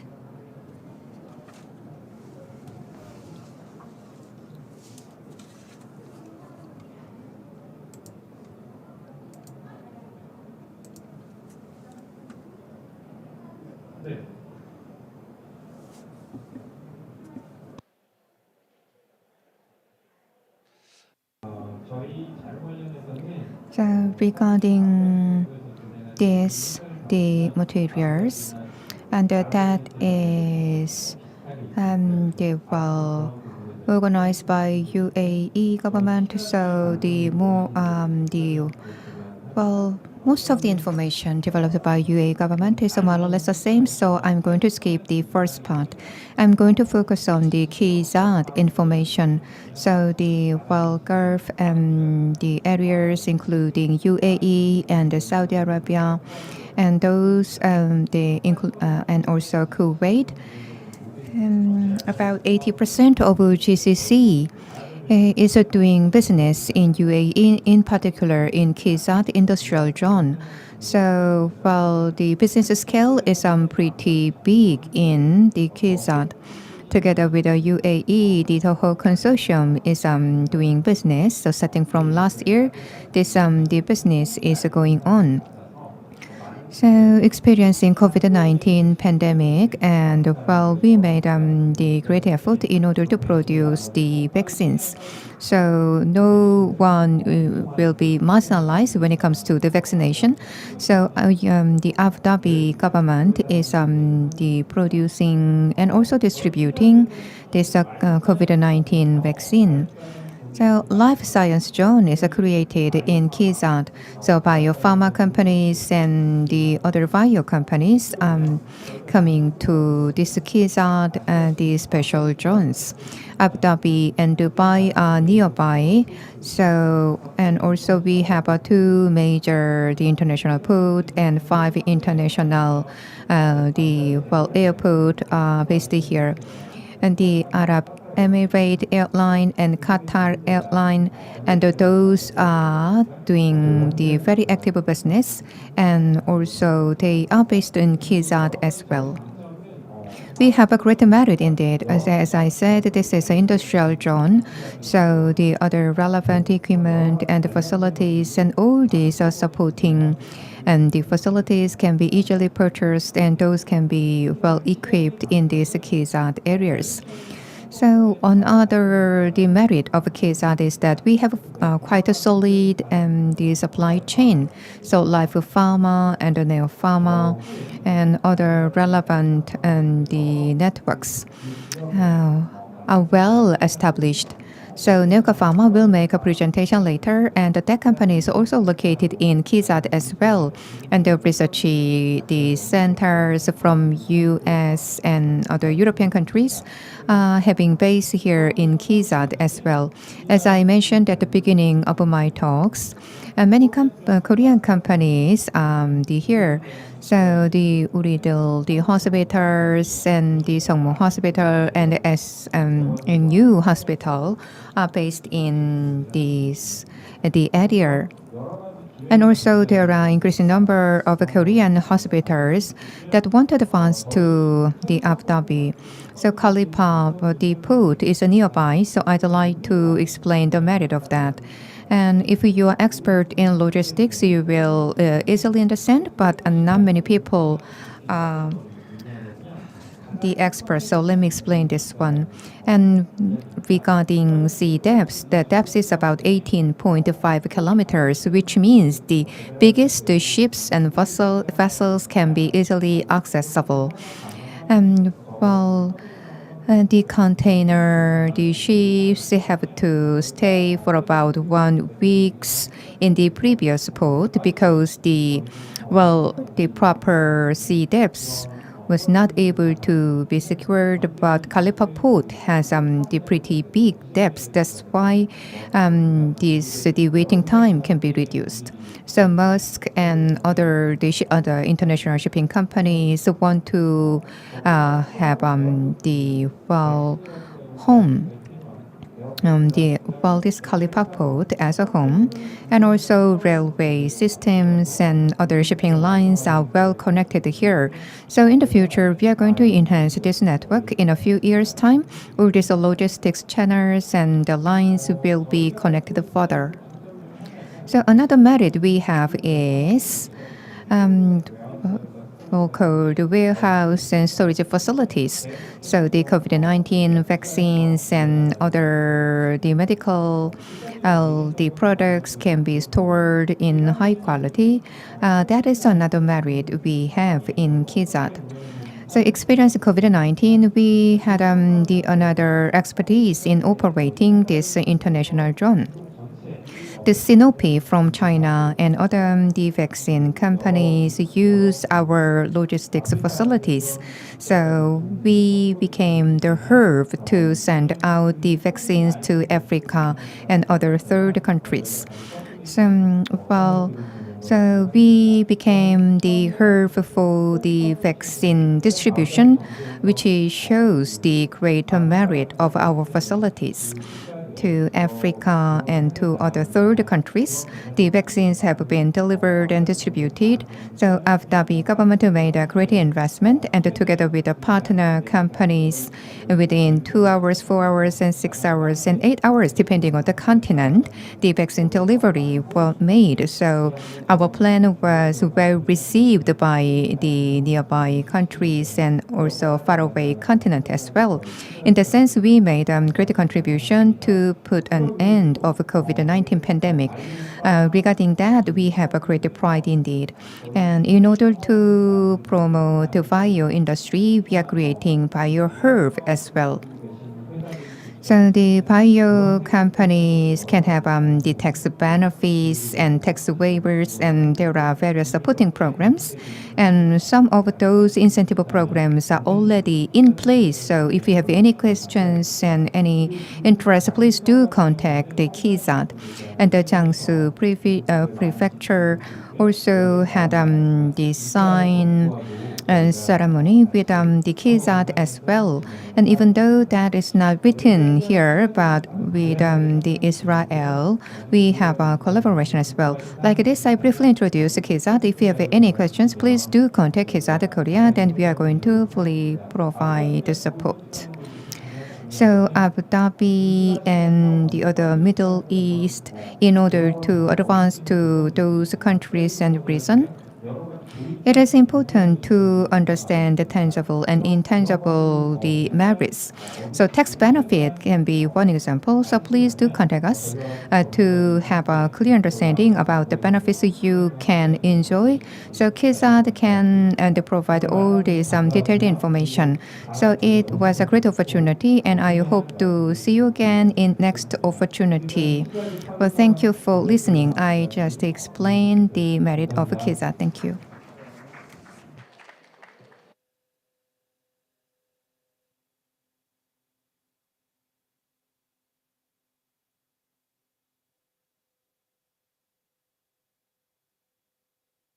Thank you very much for your kind introduction. So let me now introduce next speaker. So Abu Dhabi's investment office, Mohammed Omar attraction team. He is now here with us through online. So he will be talking about business and investment opportunities in Abu Dhabi for manufacturing, logistics, research and development, and education in biopharma sector. So ideas, incentive program and reference cases. So can you hear me? Hello? Hello, everyone. Good afternoon and good morning to colleagues joining from Abu Dhabi. Pleasure to be here with you. My name is Mohammed Omar. I take care of healthcare and biopharma within the foreign direct investment team at Abu Dhabi Investment Office. It's a fantastic pleasure to be with you today. So we had a fantastic introduction to all of the great work that happens at ADIO and in Abu Dhabi by my colleague Teresa. But maybe I could give you a snapshot into how we view the healthcare and biopharma sector, how it is today, and how we view it growing tomorrow. So if I could break up the sector into three main kind of sub buckets or subgroups. One would be biopharma. So this is effectively biopharmaceuticals, biologics, and biosimilars, everything from development through to manufacturing. And what this really represents here is a movement from Abu Dhabi as kind of a consumer of healthcare products to being more of a developer, producer, and innovator in the field for the local population, but also for global healthcare needs and the needs of patients not only in the region but worldwide. The second big group I'd say is regional issues, so regional priority areas. These are disease areas that range from cancer, diabetes, heart and vascular care, and other congenital or rare diseases. And this is really where we look at impact of companies in Abu Dhabi being linked to strategic priorities for the government of Abu Dhabi here, and the most pressing need areas for our population and that of the region. So there have been incredible new and innovative works underway to address some of these. One of them being the National Genome Program, which was launched in 2019, where there's a very, very large scale genomic sequencing program happening. We've already seen over 200,000 people enroll and have their genome sequenced, with the view to using that information to improve healthcare delivery, healthcare interventions, and take care of a healthier population for the long run. And also finding new ways to tackle previously much more difficult diseases to tackle, and really upholding that kind of well-being level here in the Emirate. In terms of the third bucket, we look at medtech. So this is everything from companies that are developing new medical devices, be it hardware or software. Everything as close to the patient as a new kind of ICD, kind of intracardial device, something as invasive as that. Or looking at software, which is a little bit further away and up the value chain from where the patient is, that allows payers, hospitals, providers, and regulators to work together, harnessing the power of data to provide more impactful or positive outcomes from healthcare interventions for patients, and then also more efficiency and more opportunities to innovate. So the way that we see the sector is, of course, it's a key sector here for us, Abu Dhabi Investment Office, and for the Abu Dhabi government, and it's really all kind of characterized in that movement from consumption to production, partnership, and delivering more kind of interesting healthcare products, services delivered not only to Abu Dhabi, but to the world.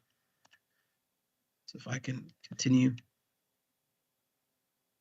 I can speak a little bit about how we support companies in this sector. So we speak to, as you can imagine, a quite broad range of companies, be they folks who want to come and set up biopharma manufacturing facilities, or people that want to set up a research and development center here to centralize kind of global talent. So one of the ways that we support, and just building up on the investor care journey that we have, is everything from when the rubber hits the road, from everything when the company is just about to start in Abu Dhabi. We absolutely partner with companies that come into Abu Dhabi to make sure that they're supported wherever they're seeking data, tapping into networks such as Rafid, for example, the government procurement office, or everything is kind of foundational, setting up a bank account or finding an office. So really, when you're entering a new location, entering a new geography, you can count on us to be right there by your side. We talked a little bit about incentives as well. So maybe I could expand on that. In terms of Abu Dhabi as an ecosystem, there are various financial and non-financial incentives. In terms of non-financial incentives, we have a huge range of government initiatives that are going on to support investors and support the private sector growing here in Abu Dhabi. So whether that's assistance to accessing land, getting office space, or whether that's regulatory assistance, whether be that for people or entering the country through visas or getting trial licenses, things of that nature, to more kind of innovation supporting regulation. So in the example of clinical trials, for example, opening up an incredibly efficient process for review of clinical trials, clinical trial protocols here in Abu Dhabi, that takes no longer than a week.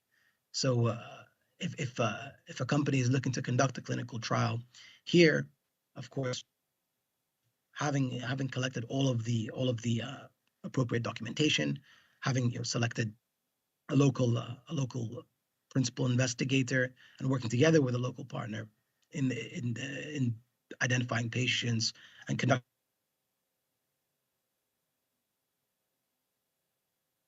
to the Department of Health.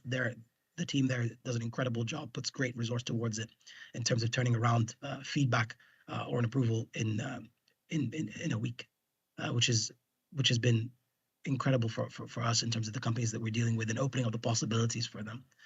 And there are other initiatives, be they at the Department of Economic Development or with our partners at the Department of Health, that you should hear from later, or across the government of Abu Dhabi, that really support and help investors and the private sector kind of grow here in Abu Dhabi efficiently. In terms of financial incentives, we have a very, very well developed ecosystem that invest across the value chain of companies. So be that through the capital structure in terms of debt, through our established banking capital markets, or be that through investments at the venture stage through sovereign and private investment funds, or kind of secondary market or more mature stage private equity investment. There's a very, very well-developed and mature ecosystem that supports that. In terms of ADIO, we of course have our incentive program, which is based on our pay and reclaim based rebates that support investments that have a link to innovation and to impact in the Emirate. So if I can maybe unpack that a little bit, how would that work?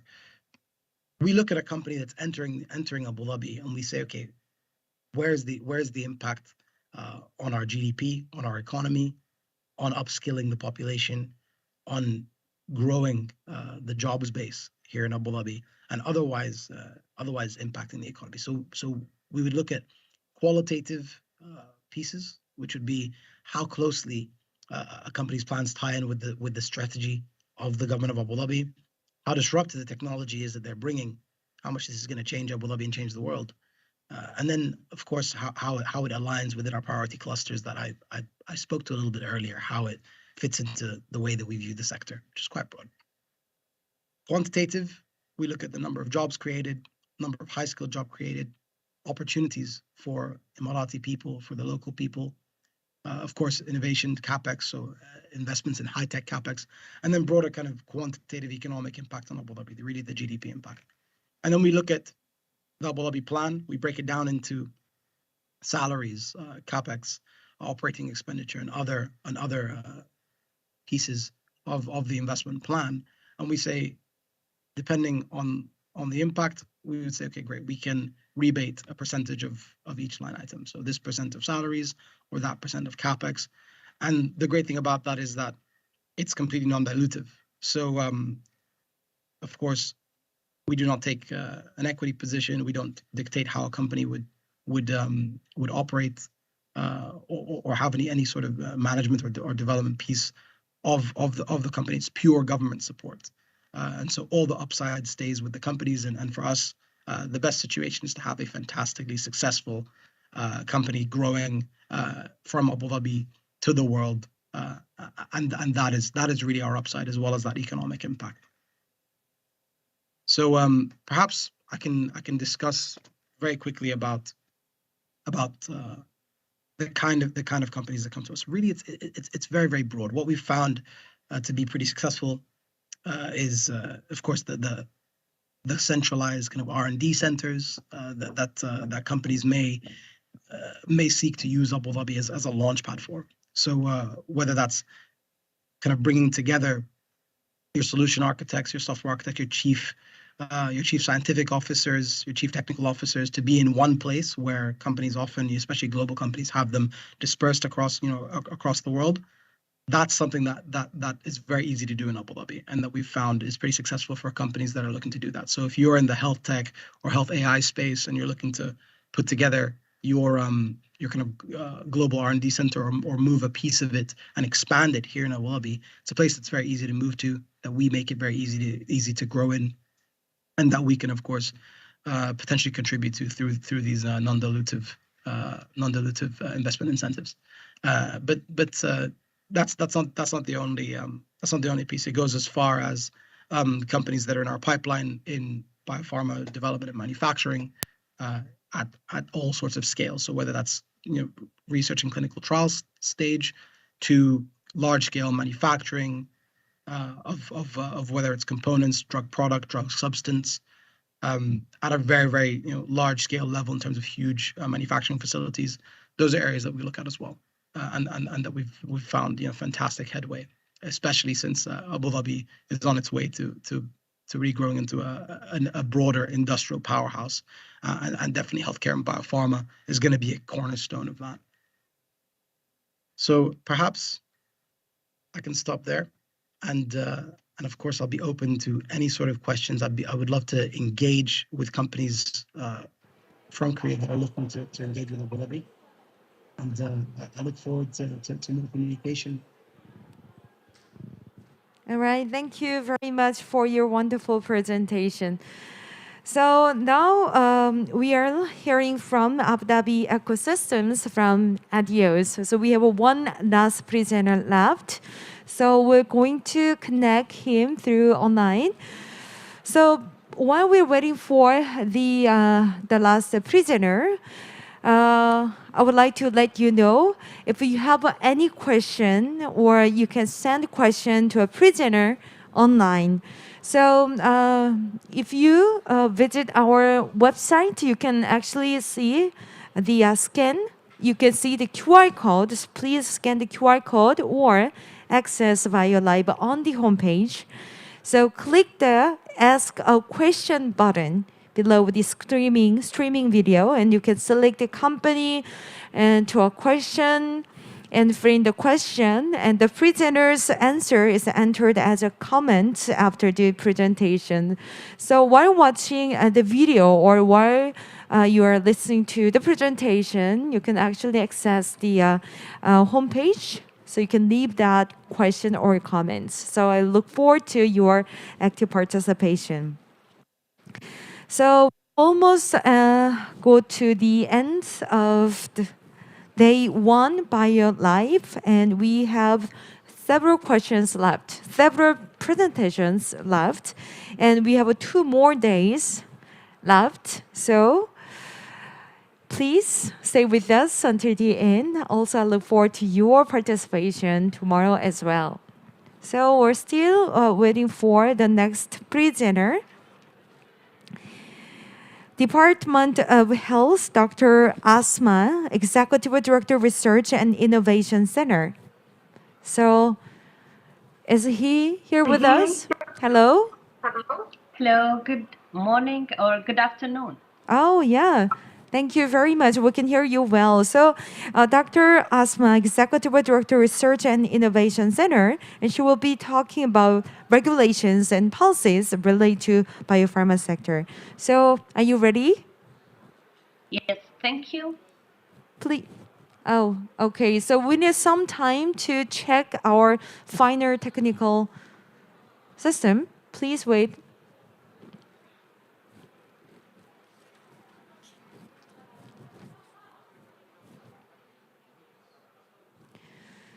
So, yes. So one last prisoner is now standby. So thank you very much. Even though we have a different timeline.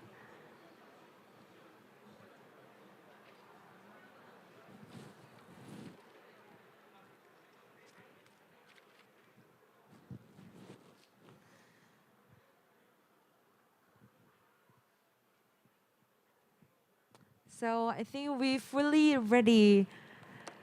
So again, Dr. Asma, Executive Director, Research and Innovation Center. Are you ready to start? Yes, thank you very much. Please begin your speech.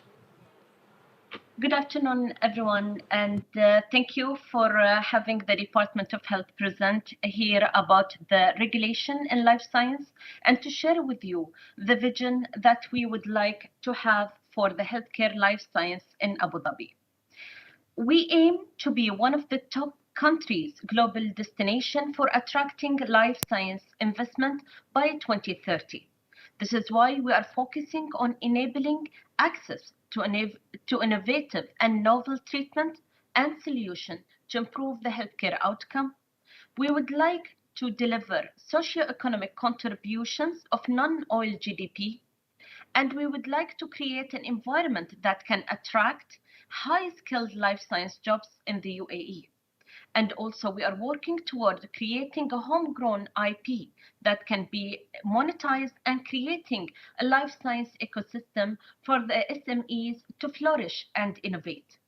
Also, we want to improve the national medicine supply, security, preparedness, and resilience against future pandemics and health crises. And we want to complement the healthcare system and services in the UAE for addressing the overall life science value chain. What Abu Dhabi has to offer is huge in terms of clinical research, evidence generation, and innovation support. Abu Dhabi comprises of more than 3 million population of 200 nationalities, different nationalities living peacefully in Abu Dhabi and the UAE, and that comprises a diverse study population. We have world-class providers, a landscape, like one of the renowned hospitals and providers in the same geographical location.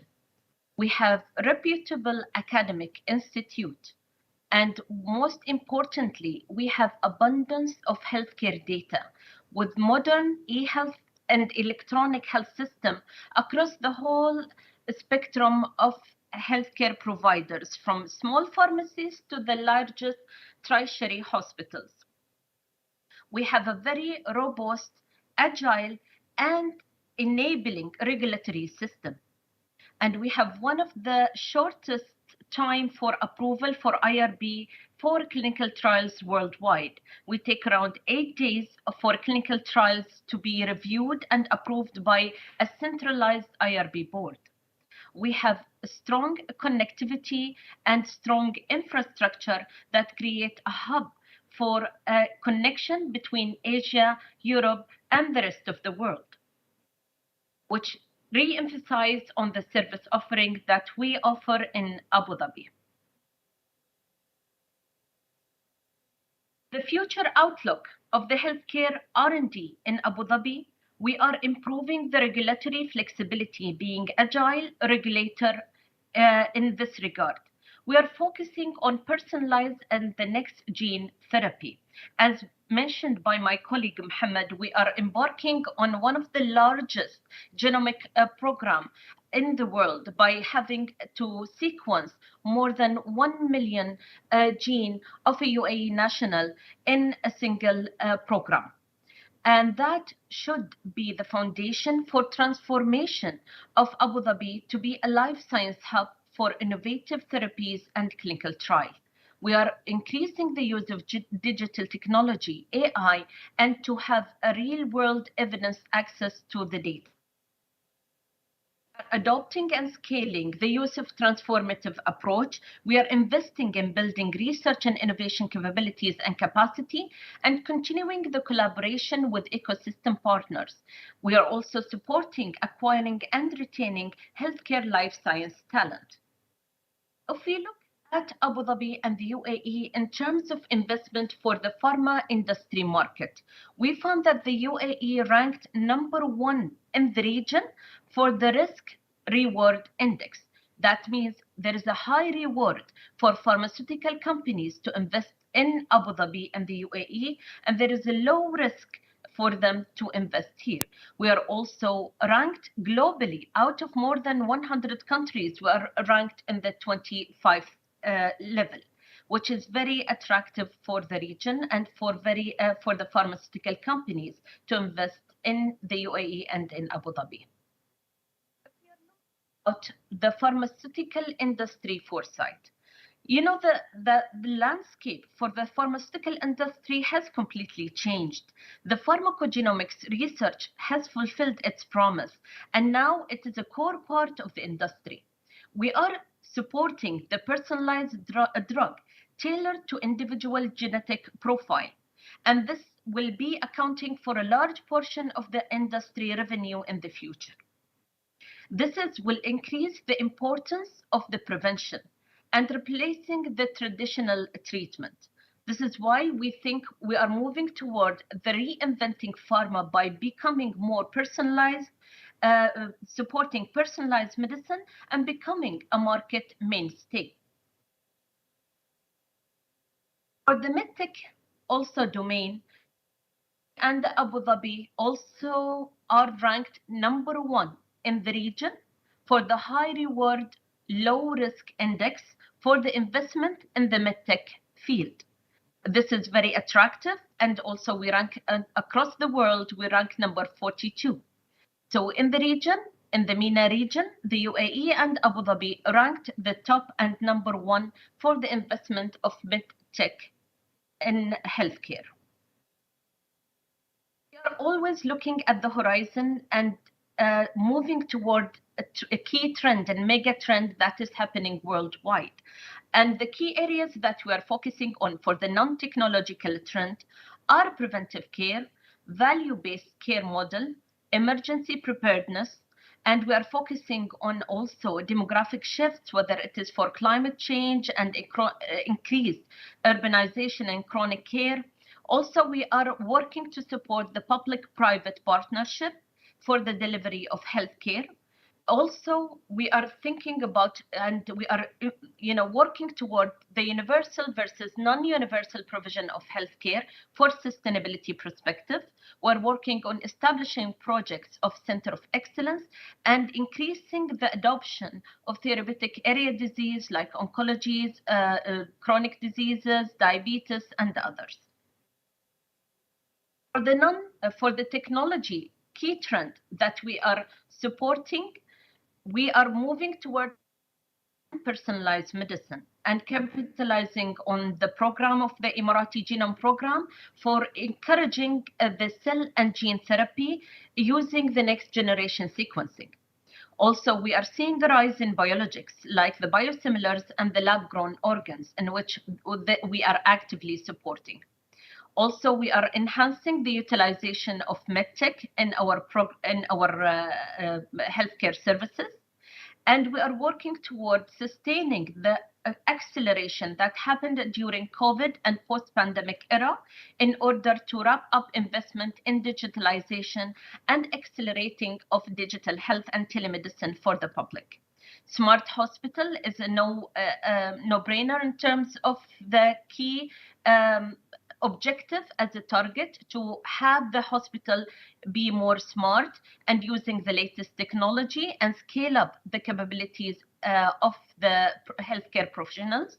Also, quantum computing is an excellent approach to help us advance research and to perform advanced superpositioning and computation for healthcare decision making. Using virtual care and portable medicine has become now very important, and we are pushing forward in order to couple the portable medicine with personalized medicine and remote care, especially for chronic disease management. We are also supporting the enhancement of the body and mind, like using AR and VR and medical robotics in the usual practice of healthcare. All of this is made possible with the power of data by capitalizing on artificial intelligence using Internet of Medical Things and blockchain. And we are very proud that we have one of the strongest health information exchange happening in the region with the establishment of Malafi program, connecting all the healthcare facilities in a single platform. Our disease priorities are summarized in this slide. We are working toward prioritizing research also and treatment and investment in oncology, rare disease, metabolic disease, cardiovascular disease, infectious diseases and antimicrobial resistance, mental health, and chronic and respiratory disease. Those priority areas is no different than the other global picture of the world, and we believe that the investment in those areas and considering a top priority, those top priority in terms of the research aspect or the innovative therapy aspect is going to be a good approach to tackle our local need and also the global needs. I would like to conclude with this slide in terms of what the Department of Health and the regulatory system is able to contribute and support for the healthcare life science industry. We are offering a full spectrum support from the bench to the bedside. From a basic research perspective, we are supporting inputting the ethics and the standard and creating an enabling environment for innovative research and translational research to move swiftly from the basic research to translational research and making sure that it is in compliance with the international best practice and ethics principles applied elsewhere. So moving toward supporting the research institute and academia for knowledge development. We're also making sure that the smooth transition from translational research to clinical research to production is done in a very organized manner and in a seamless process. So we are supporting the licensing and the health technology assessment process, in addition to supporting incubation of SMEs and the startups, and we license them with the support of our healthcare of our partners and the wider Abu Dhabi healthcare system in order to help them produce their product in Abu Dhabi, create the evidence generation in Abu Dhabi, and support them in terms of adoption and scaling. One of the things that I would like to emphasize on in related to the medtech and the HTA part. So we offer one-stop shop in terms of evaluating new technologies and also ensure that the process of commercialization is happening at the same time. How is that? Because when we find the appropriate evidence that this technology works better than the gold, then there is a direct a movement or towards approving the inclusion of this technology in order to be part of the wider health insurance scheme, which means that there is a price tag and it is an application for this technology to be used in Abu Dhabi with appropriate reimbursement system. This is what we are offering in a nutshell for the whole wide spectrum of healthcare, whether it is in research, medtech, and also SMEs.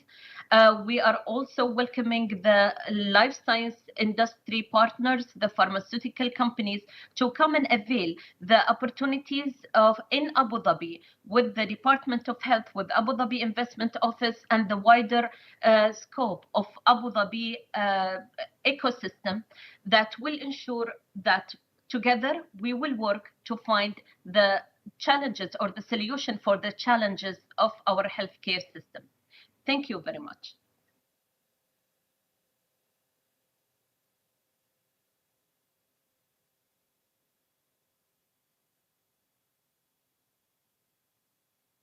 Wonderful. Thank you very much for your presentation. We really enjoy your information and knowledge. Thank you. Okay, hope to see you next year in Korea. Okay, moving on to the next. We're going to have a UA company pitch. So I am very pleased to introduce Mr. Kamran Atif, COO of Atkan Pharma. And he will be talking about company introduction and possible collaboration with Korean companies. So I was much expectation about his presentation. So please come forward to the stage. Ladies and gentlemen, please join me in welcoming him with a big round of applause.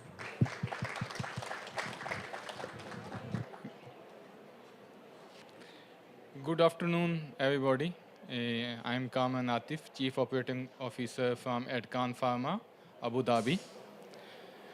Atkan Pharma is state-of-art facility based in Abu Dhabi. We are specialized for oral solid. And first of all, I would like to thank you, Khidi BioKorea, for this opportunity to talk about Atkan Pharma. We are open for all type of collaboration with UAE and Korean companies for general products, OTC, oncology, medical devices. So first of all, I would like to show you our corporate video.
So Adcan Pharma is a part of Royal Group, which is international holding company, IHC, which has 8 verticals and more than 300 companies based in Abu Dhabi. It's from royal family. So Adcan Pharma project was started late in 2011, and we got first GMP in 2017, and we are certified from Ministry of Health and Prevention from UAE. The total area is more than 30,000 square meter. We have all type of certification. Adcan Pharma is IMS Integrated Management System certified company for quality, safety, and environment. And we are working more than 45 molecules for next 3 years, and we have 10 products under registration. We will be in the market by Q3 2022. And we also have different partners for clinical research and BE. Like you can see, the IOs is Abu Dhabi-based research center, Pharma Solution from Egypt, Vida from India, and JCPI is from Jordan. And all our machinery layout is as per the GCC, EME, and US FDA requirement. Our design was built with the European partners.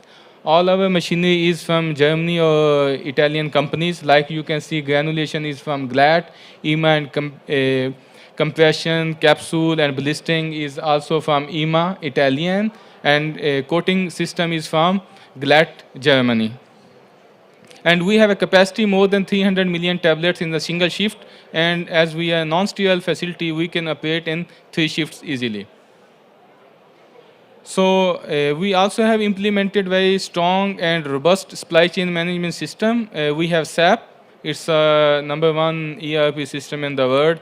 And all our planning, purchasing, QC testing is performed by SAP. And we have a very good capacity warehouse, almost 2,000 pallets capacity, ground plus 6 as a height. And we also have a cold storage. We have well-established quality system. Our quality system is divided into quality assurance and quality control. Quality assurance further has a 3-department documentation as a quality management system. We have a compliance, and we have a validation and calibration as per the GMP requirement. And we also have in-process quality assurance lab, and all our instrument is from Couple, UK. We also have our own calibration and validation lab, all our instrument from Chemo French company. Then we have well-established quality control lab, which is built by Bicasa, which is Italian company. And we have a physical lab, chemical lab, and microbiology lab. All our instrument is from top company like HPLC is from Water, GC from Sion, our stability chamber from Binder, Germany. We also have a subcontracting labs for research collaboration. So we have a ADQCC Abu Dhabi Quality Control and Conformity Lab based in Abu Dhabi. It's a government lab. We also have a lab partner from UK, London, RSSL, and we also have a CABS Canada, which is US FDA approved laboratory. Now at the moment we have more than 80 employees, but as we are expanding, we are recruiting more staff. At the moment we have another projects for oncology and hormones. We are a highly experienced team.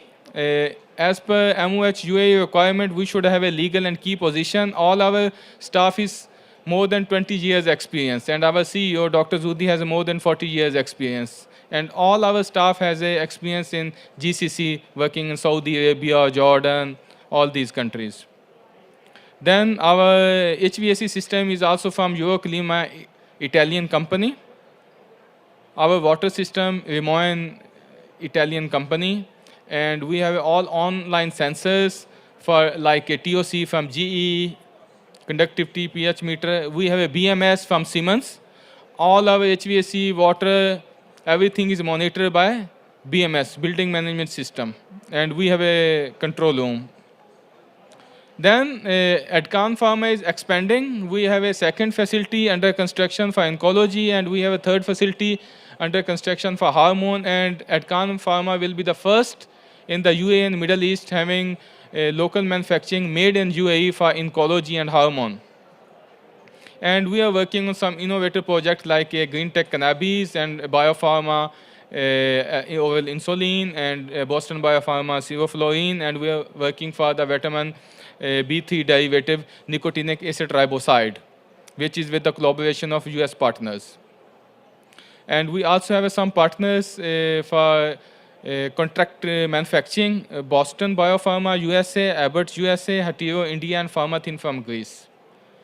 We have some corporate offices and expansion areas. If any Korean company want to build facility or use our facility for contract manufacturing, building new facility, we are open for any type of joint venture. You are most welcome. If you are visiting UAE, you are most welcome to visit our facility and witness this state-of-art facility in Abu Dhabi. If you see our dashboard, as I mentioned, we need to launch 45 products in the next 3 years. And we want to expand in other countries, including EU and US FDA, and we are open for any type of joint venture. Thank you so much for your time and listening. Any question, please?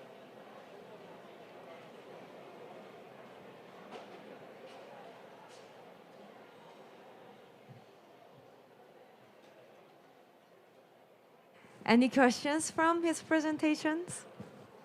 No? Thank you. Thank you very much. Another round of applause. Thank you very much for your kind introduction.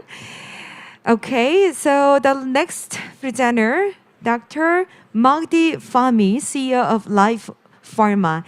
And he will be talking about company introduction and possible collaboration with Korean companies, the same as before. Okay? So please welcome him.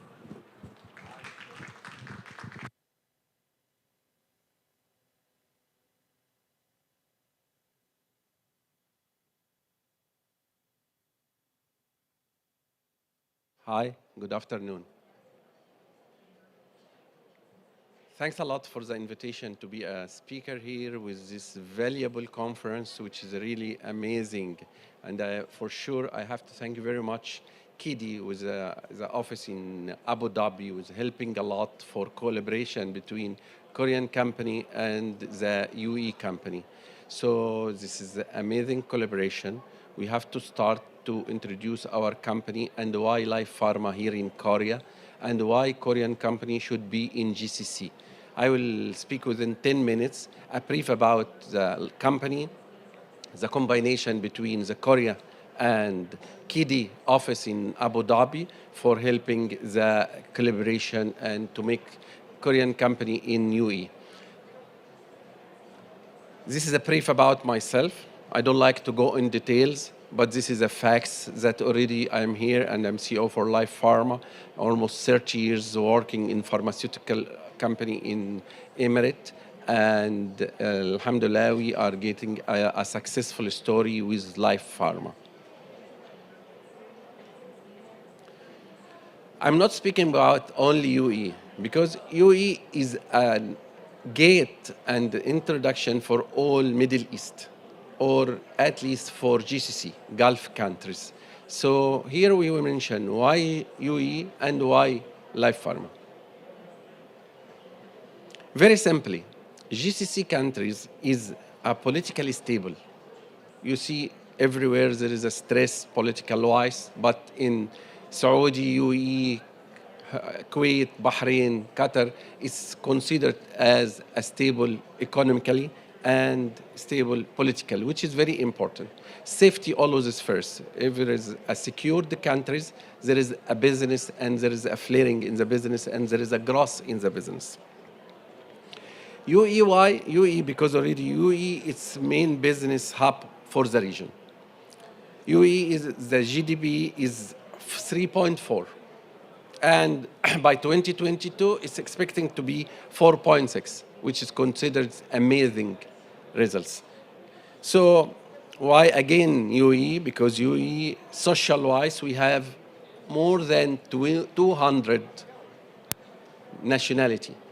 There is no any country have such a cosmopolitan place with very safe, without any headache. Everything is secured for everyone. The rights for everyone is clear. So again, why you would like to be in UAE? This is the presentation for attracting people to be in UAE more and more.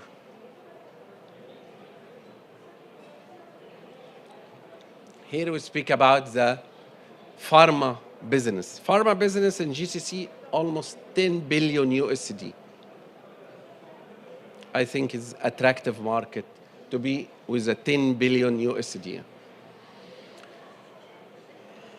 There is a steady growth all over the last years. And as we said, this CAGR, we can say CAGR, is over than 5% in last 3 years. 2021, it was 5% over the last year.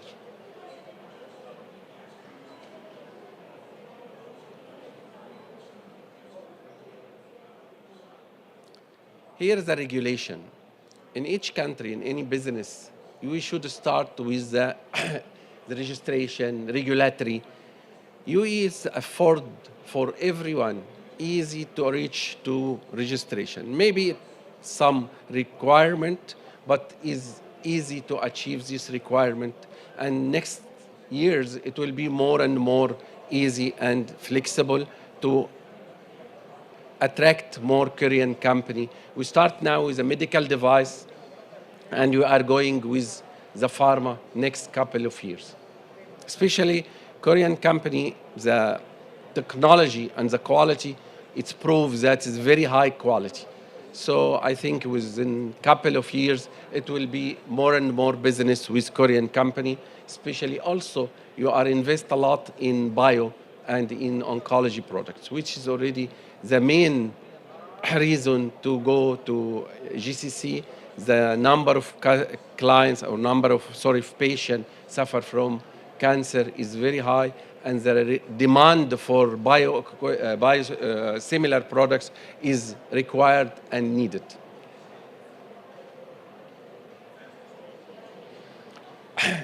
"89% of people of UAE say they are satisfied with their health." This is very important.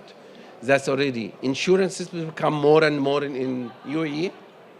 80% people living in UAE satisfied availability of quality of healthcare.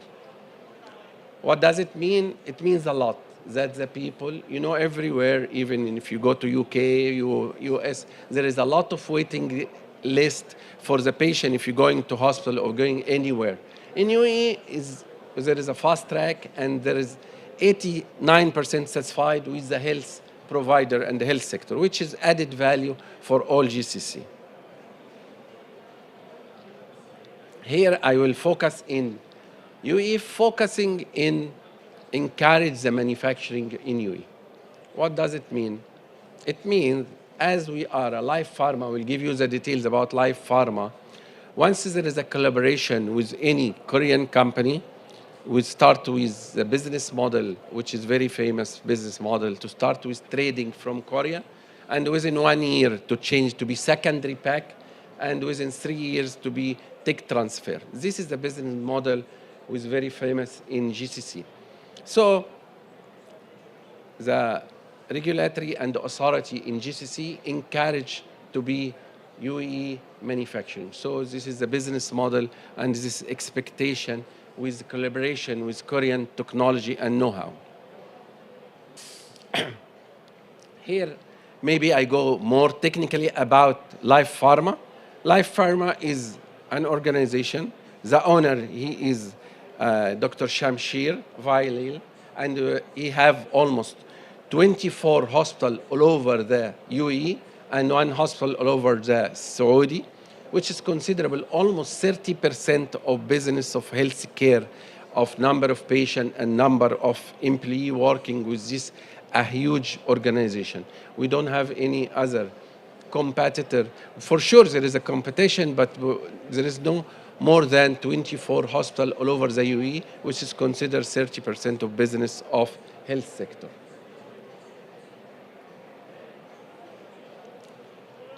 This is the capacity portfolio for Life Pharma. We are capable to manufacturing 2.2 billion tablets of solid form, and we have also considered that with 600 million capsule plus 30 million bottle of liquid.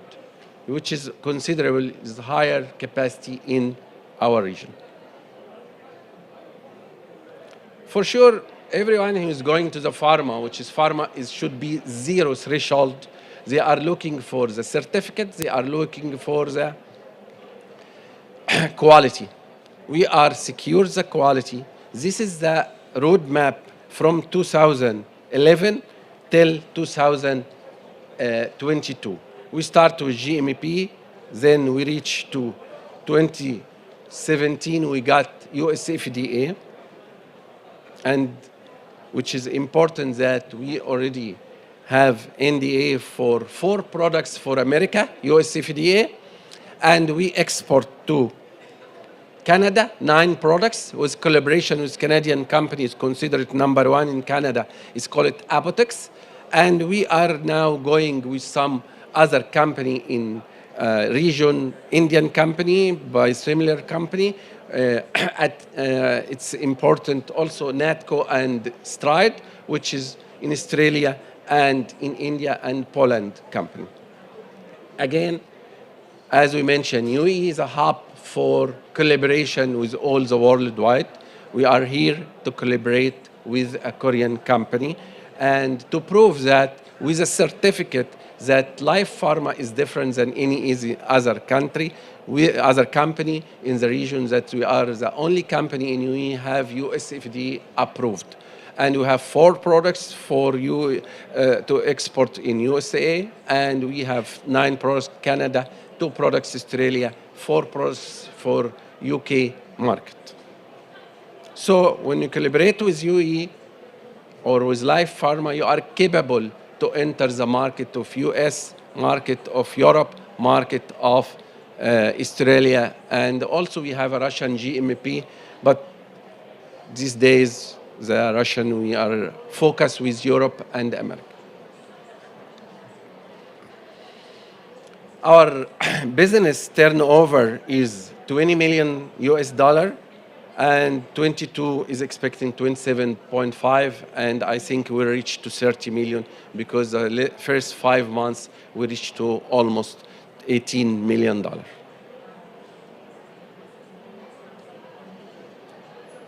This is about an inspiration of and fulfill of market needs. We study the market very well in Middle East, and we know that there is a requirement for biotechnology, biosimilar, and oncology products. So we are going by 2022 end by almost 13 products in oncology products, and injectable, we are collaborate with injectable company to have another 9 products injectable in UAE and GCC.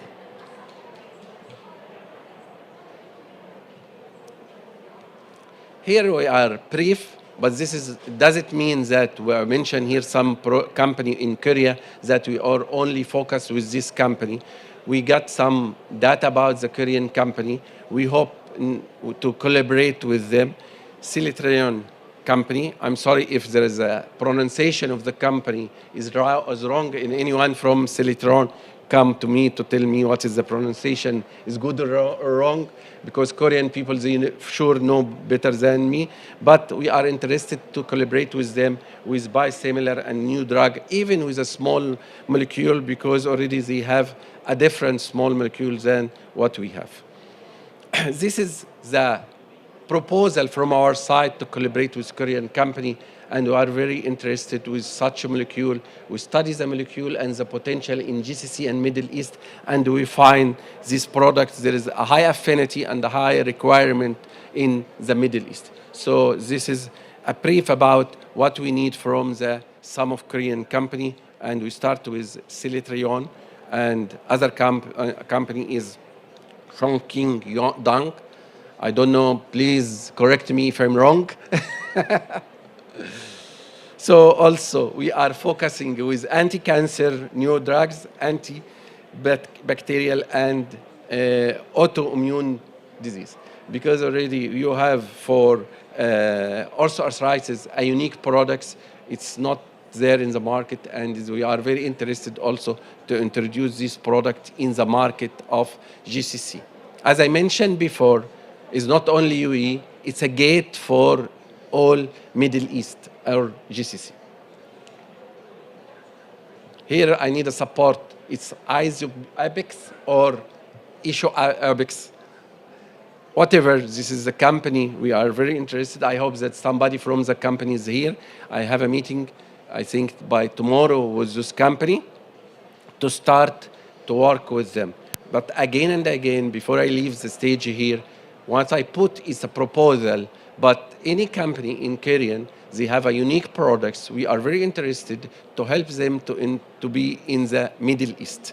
So this is a brief about our requirement here as a target company, because this company is targeted and they have some certificate helping us to be fast track in regulatory, because as we mentioned, the first step to work with regulated countries like GCC to have some certificate plus the Korean Health Authority, plus that some other certificate. Here we mentioned that this company, they already have, rather than the GMP of Korean, other certificates. For sure, I have thank you very much for everyone here, and I'm very interested if any question, it will be my pleasure. I'm happy to be with you 2 days more. For any question, I will leave my contact number, and really it will be my pleasure to receive any question or any comment from your side, and welcome to see you in Dubai as soon as possible. Thank Thanks you very a lot. much. Thank you very much. Thanks a lot. Wonderful. Thank you. So he also left his contact email address, and also you have your own booth here, right? So you can, welcome to visit Abu Dhabi booth. Thank you very much once again. Okay, ladies and gentlemen, so this is going to be the very last speech of day 1 Bio Live. Actually, he arranged this Abu Dhabi's sector for today. So please welcome Young Ho Lee, General Manager of KIDI UAE office, who will give us the closing remarks. Please welcome him. 네, 안녕하십니까. Good afternoon, ladies and gentlemen. I am Lee Kyung-woo.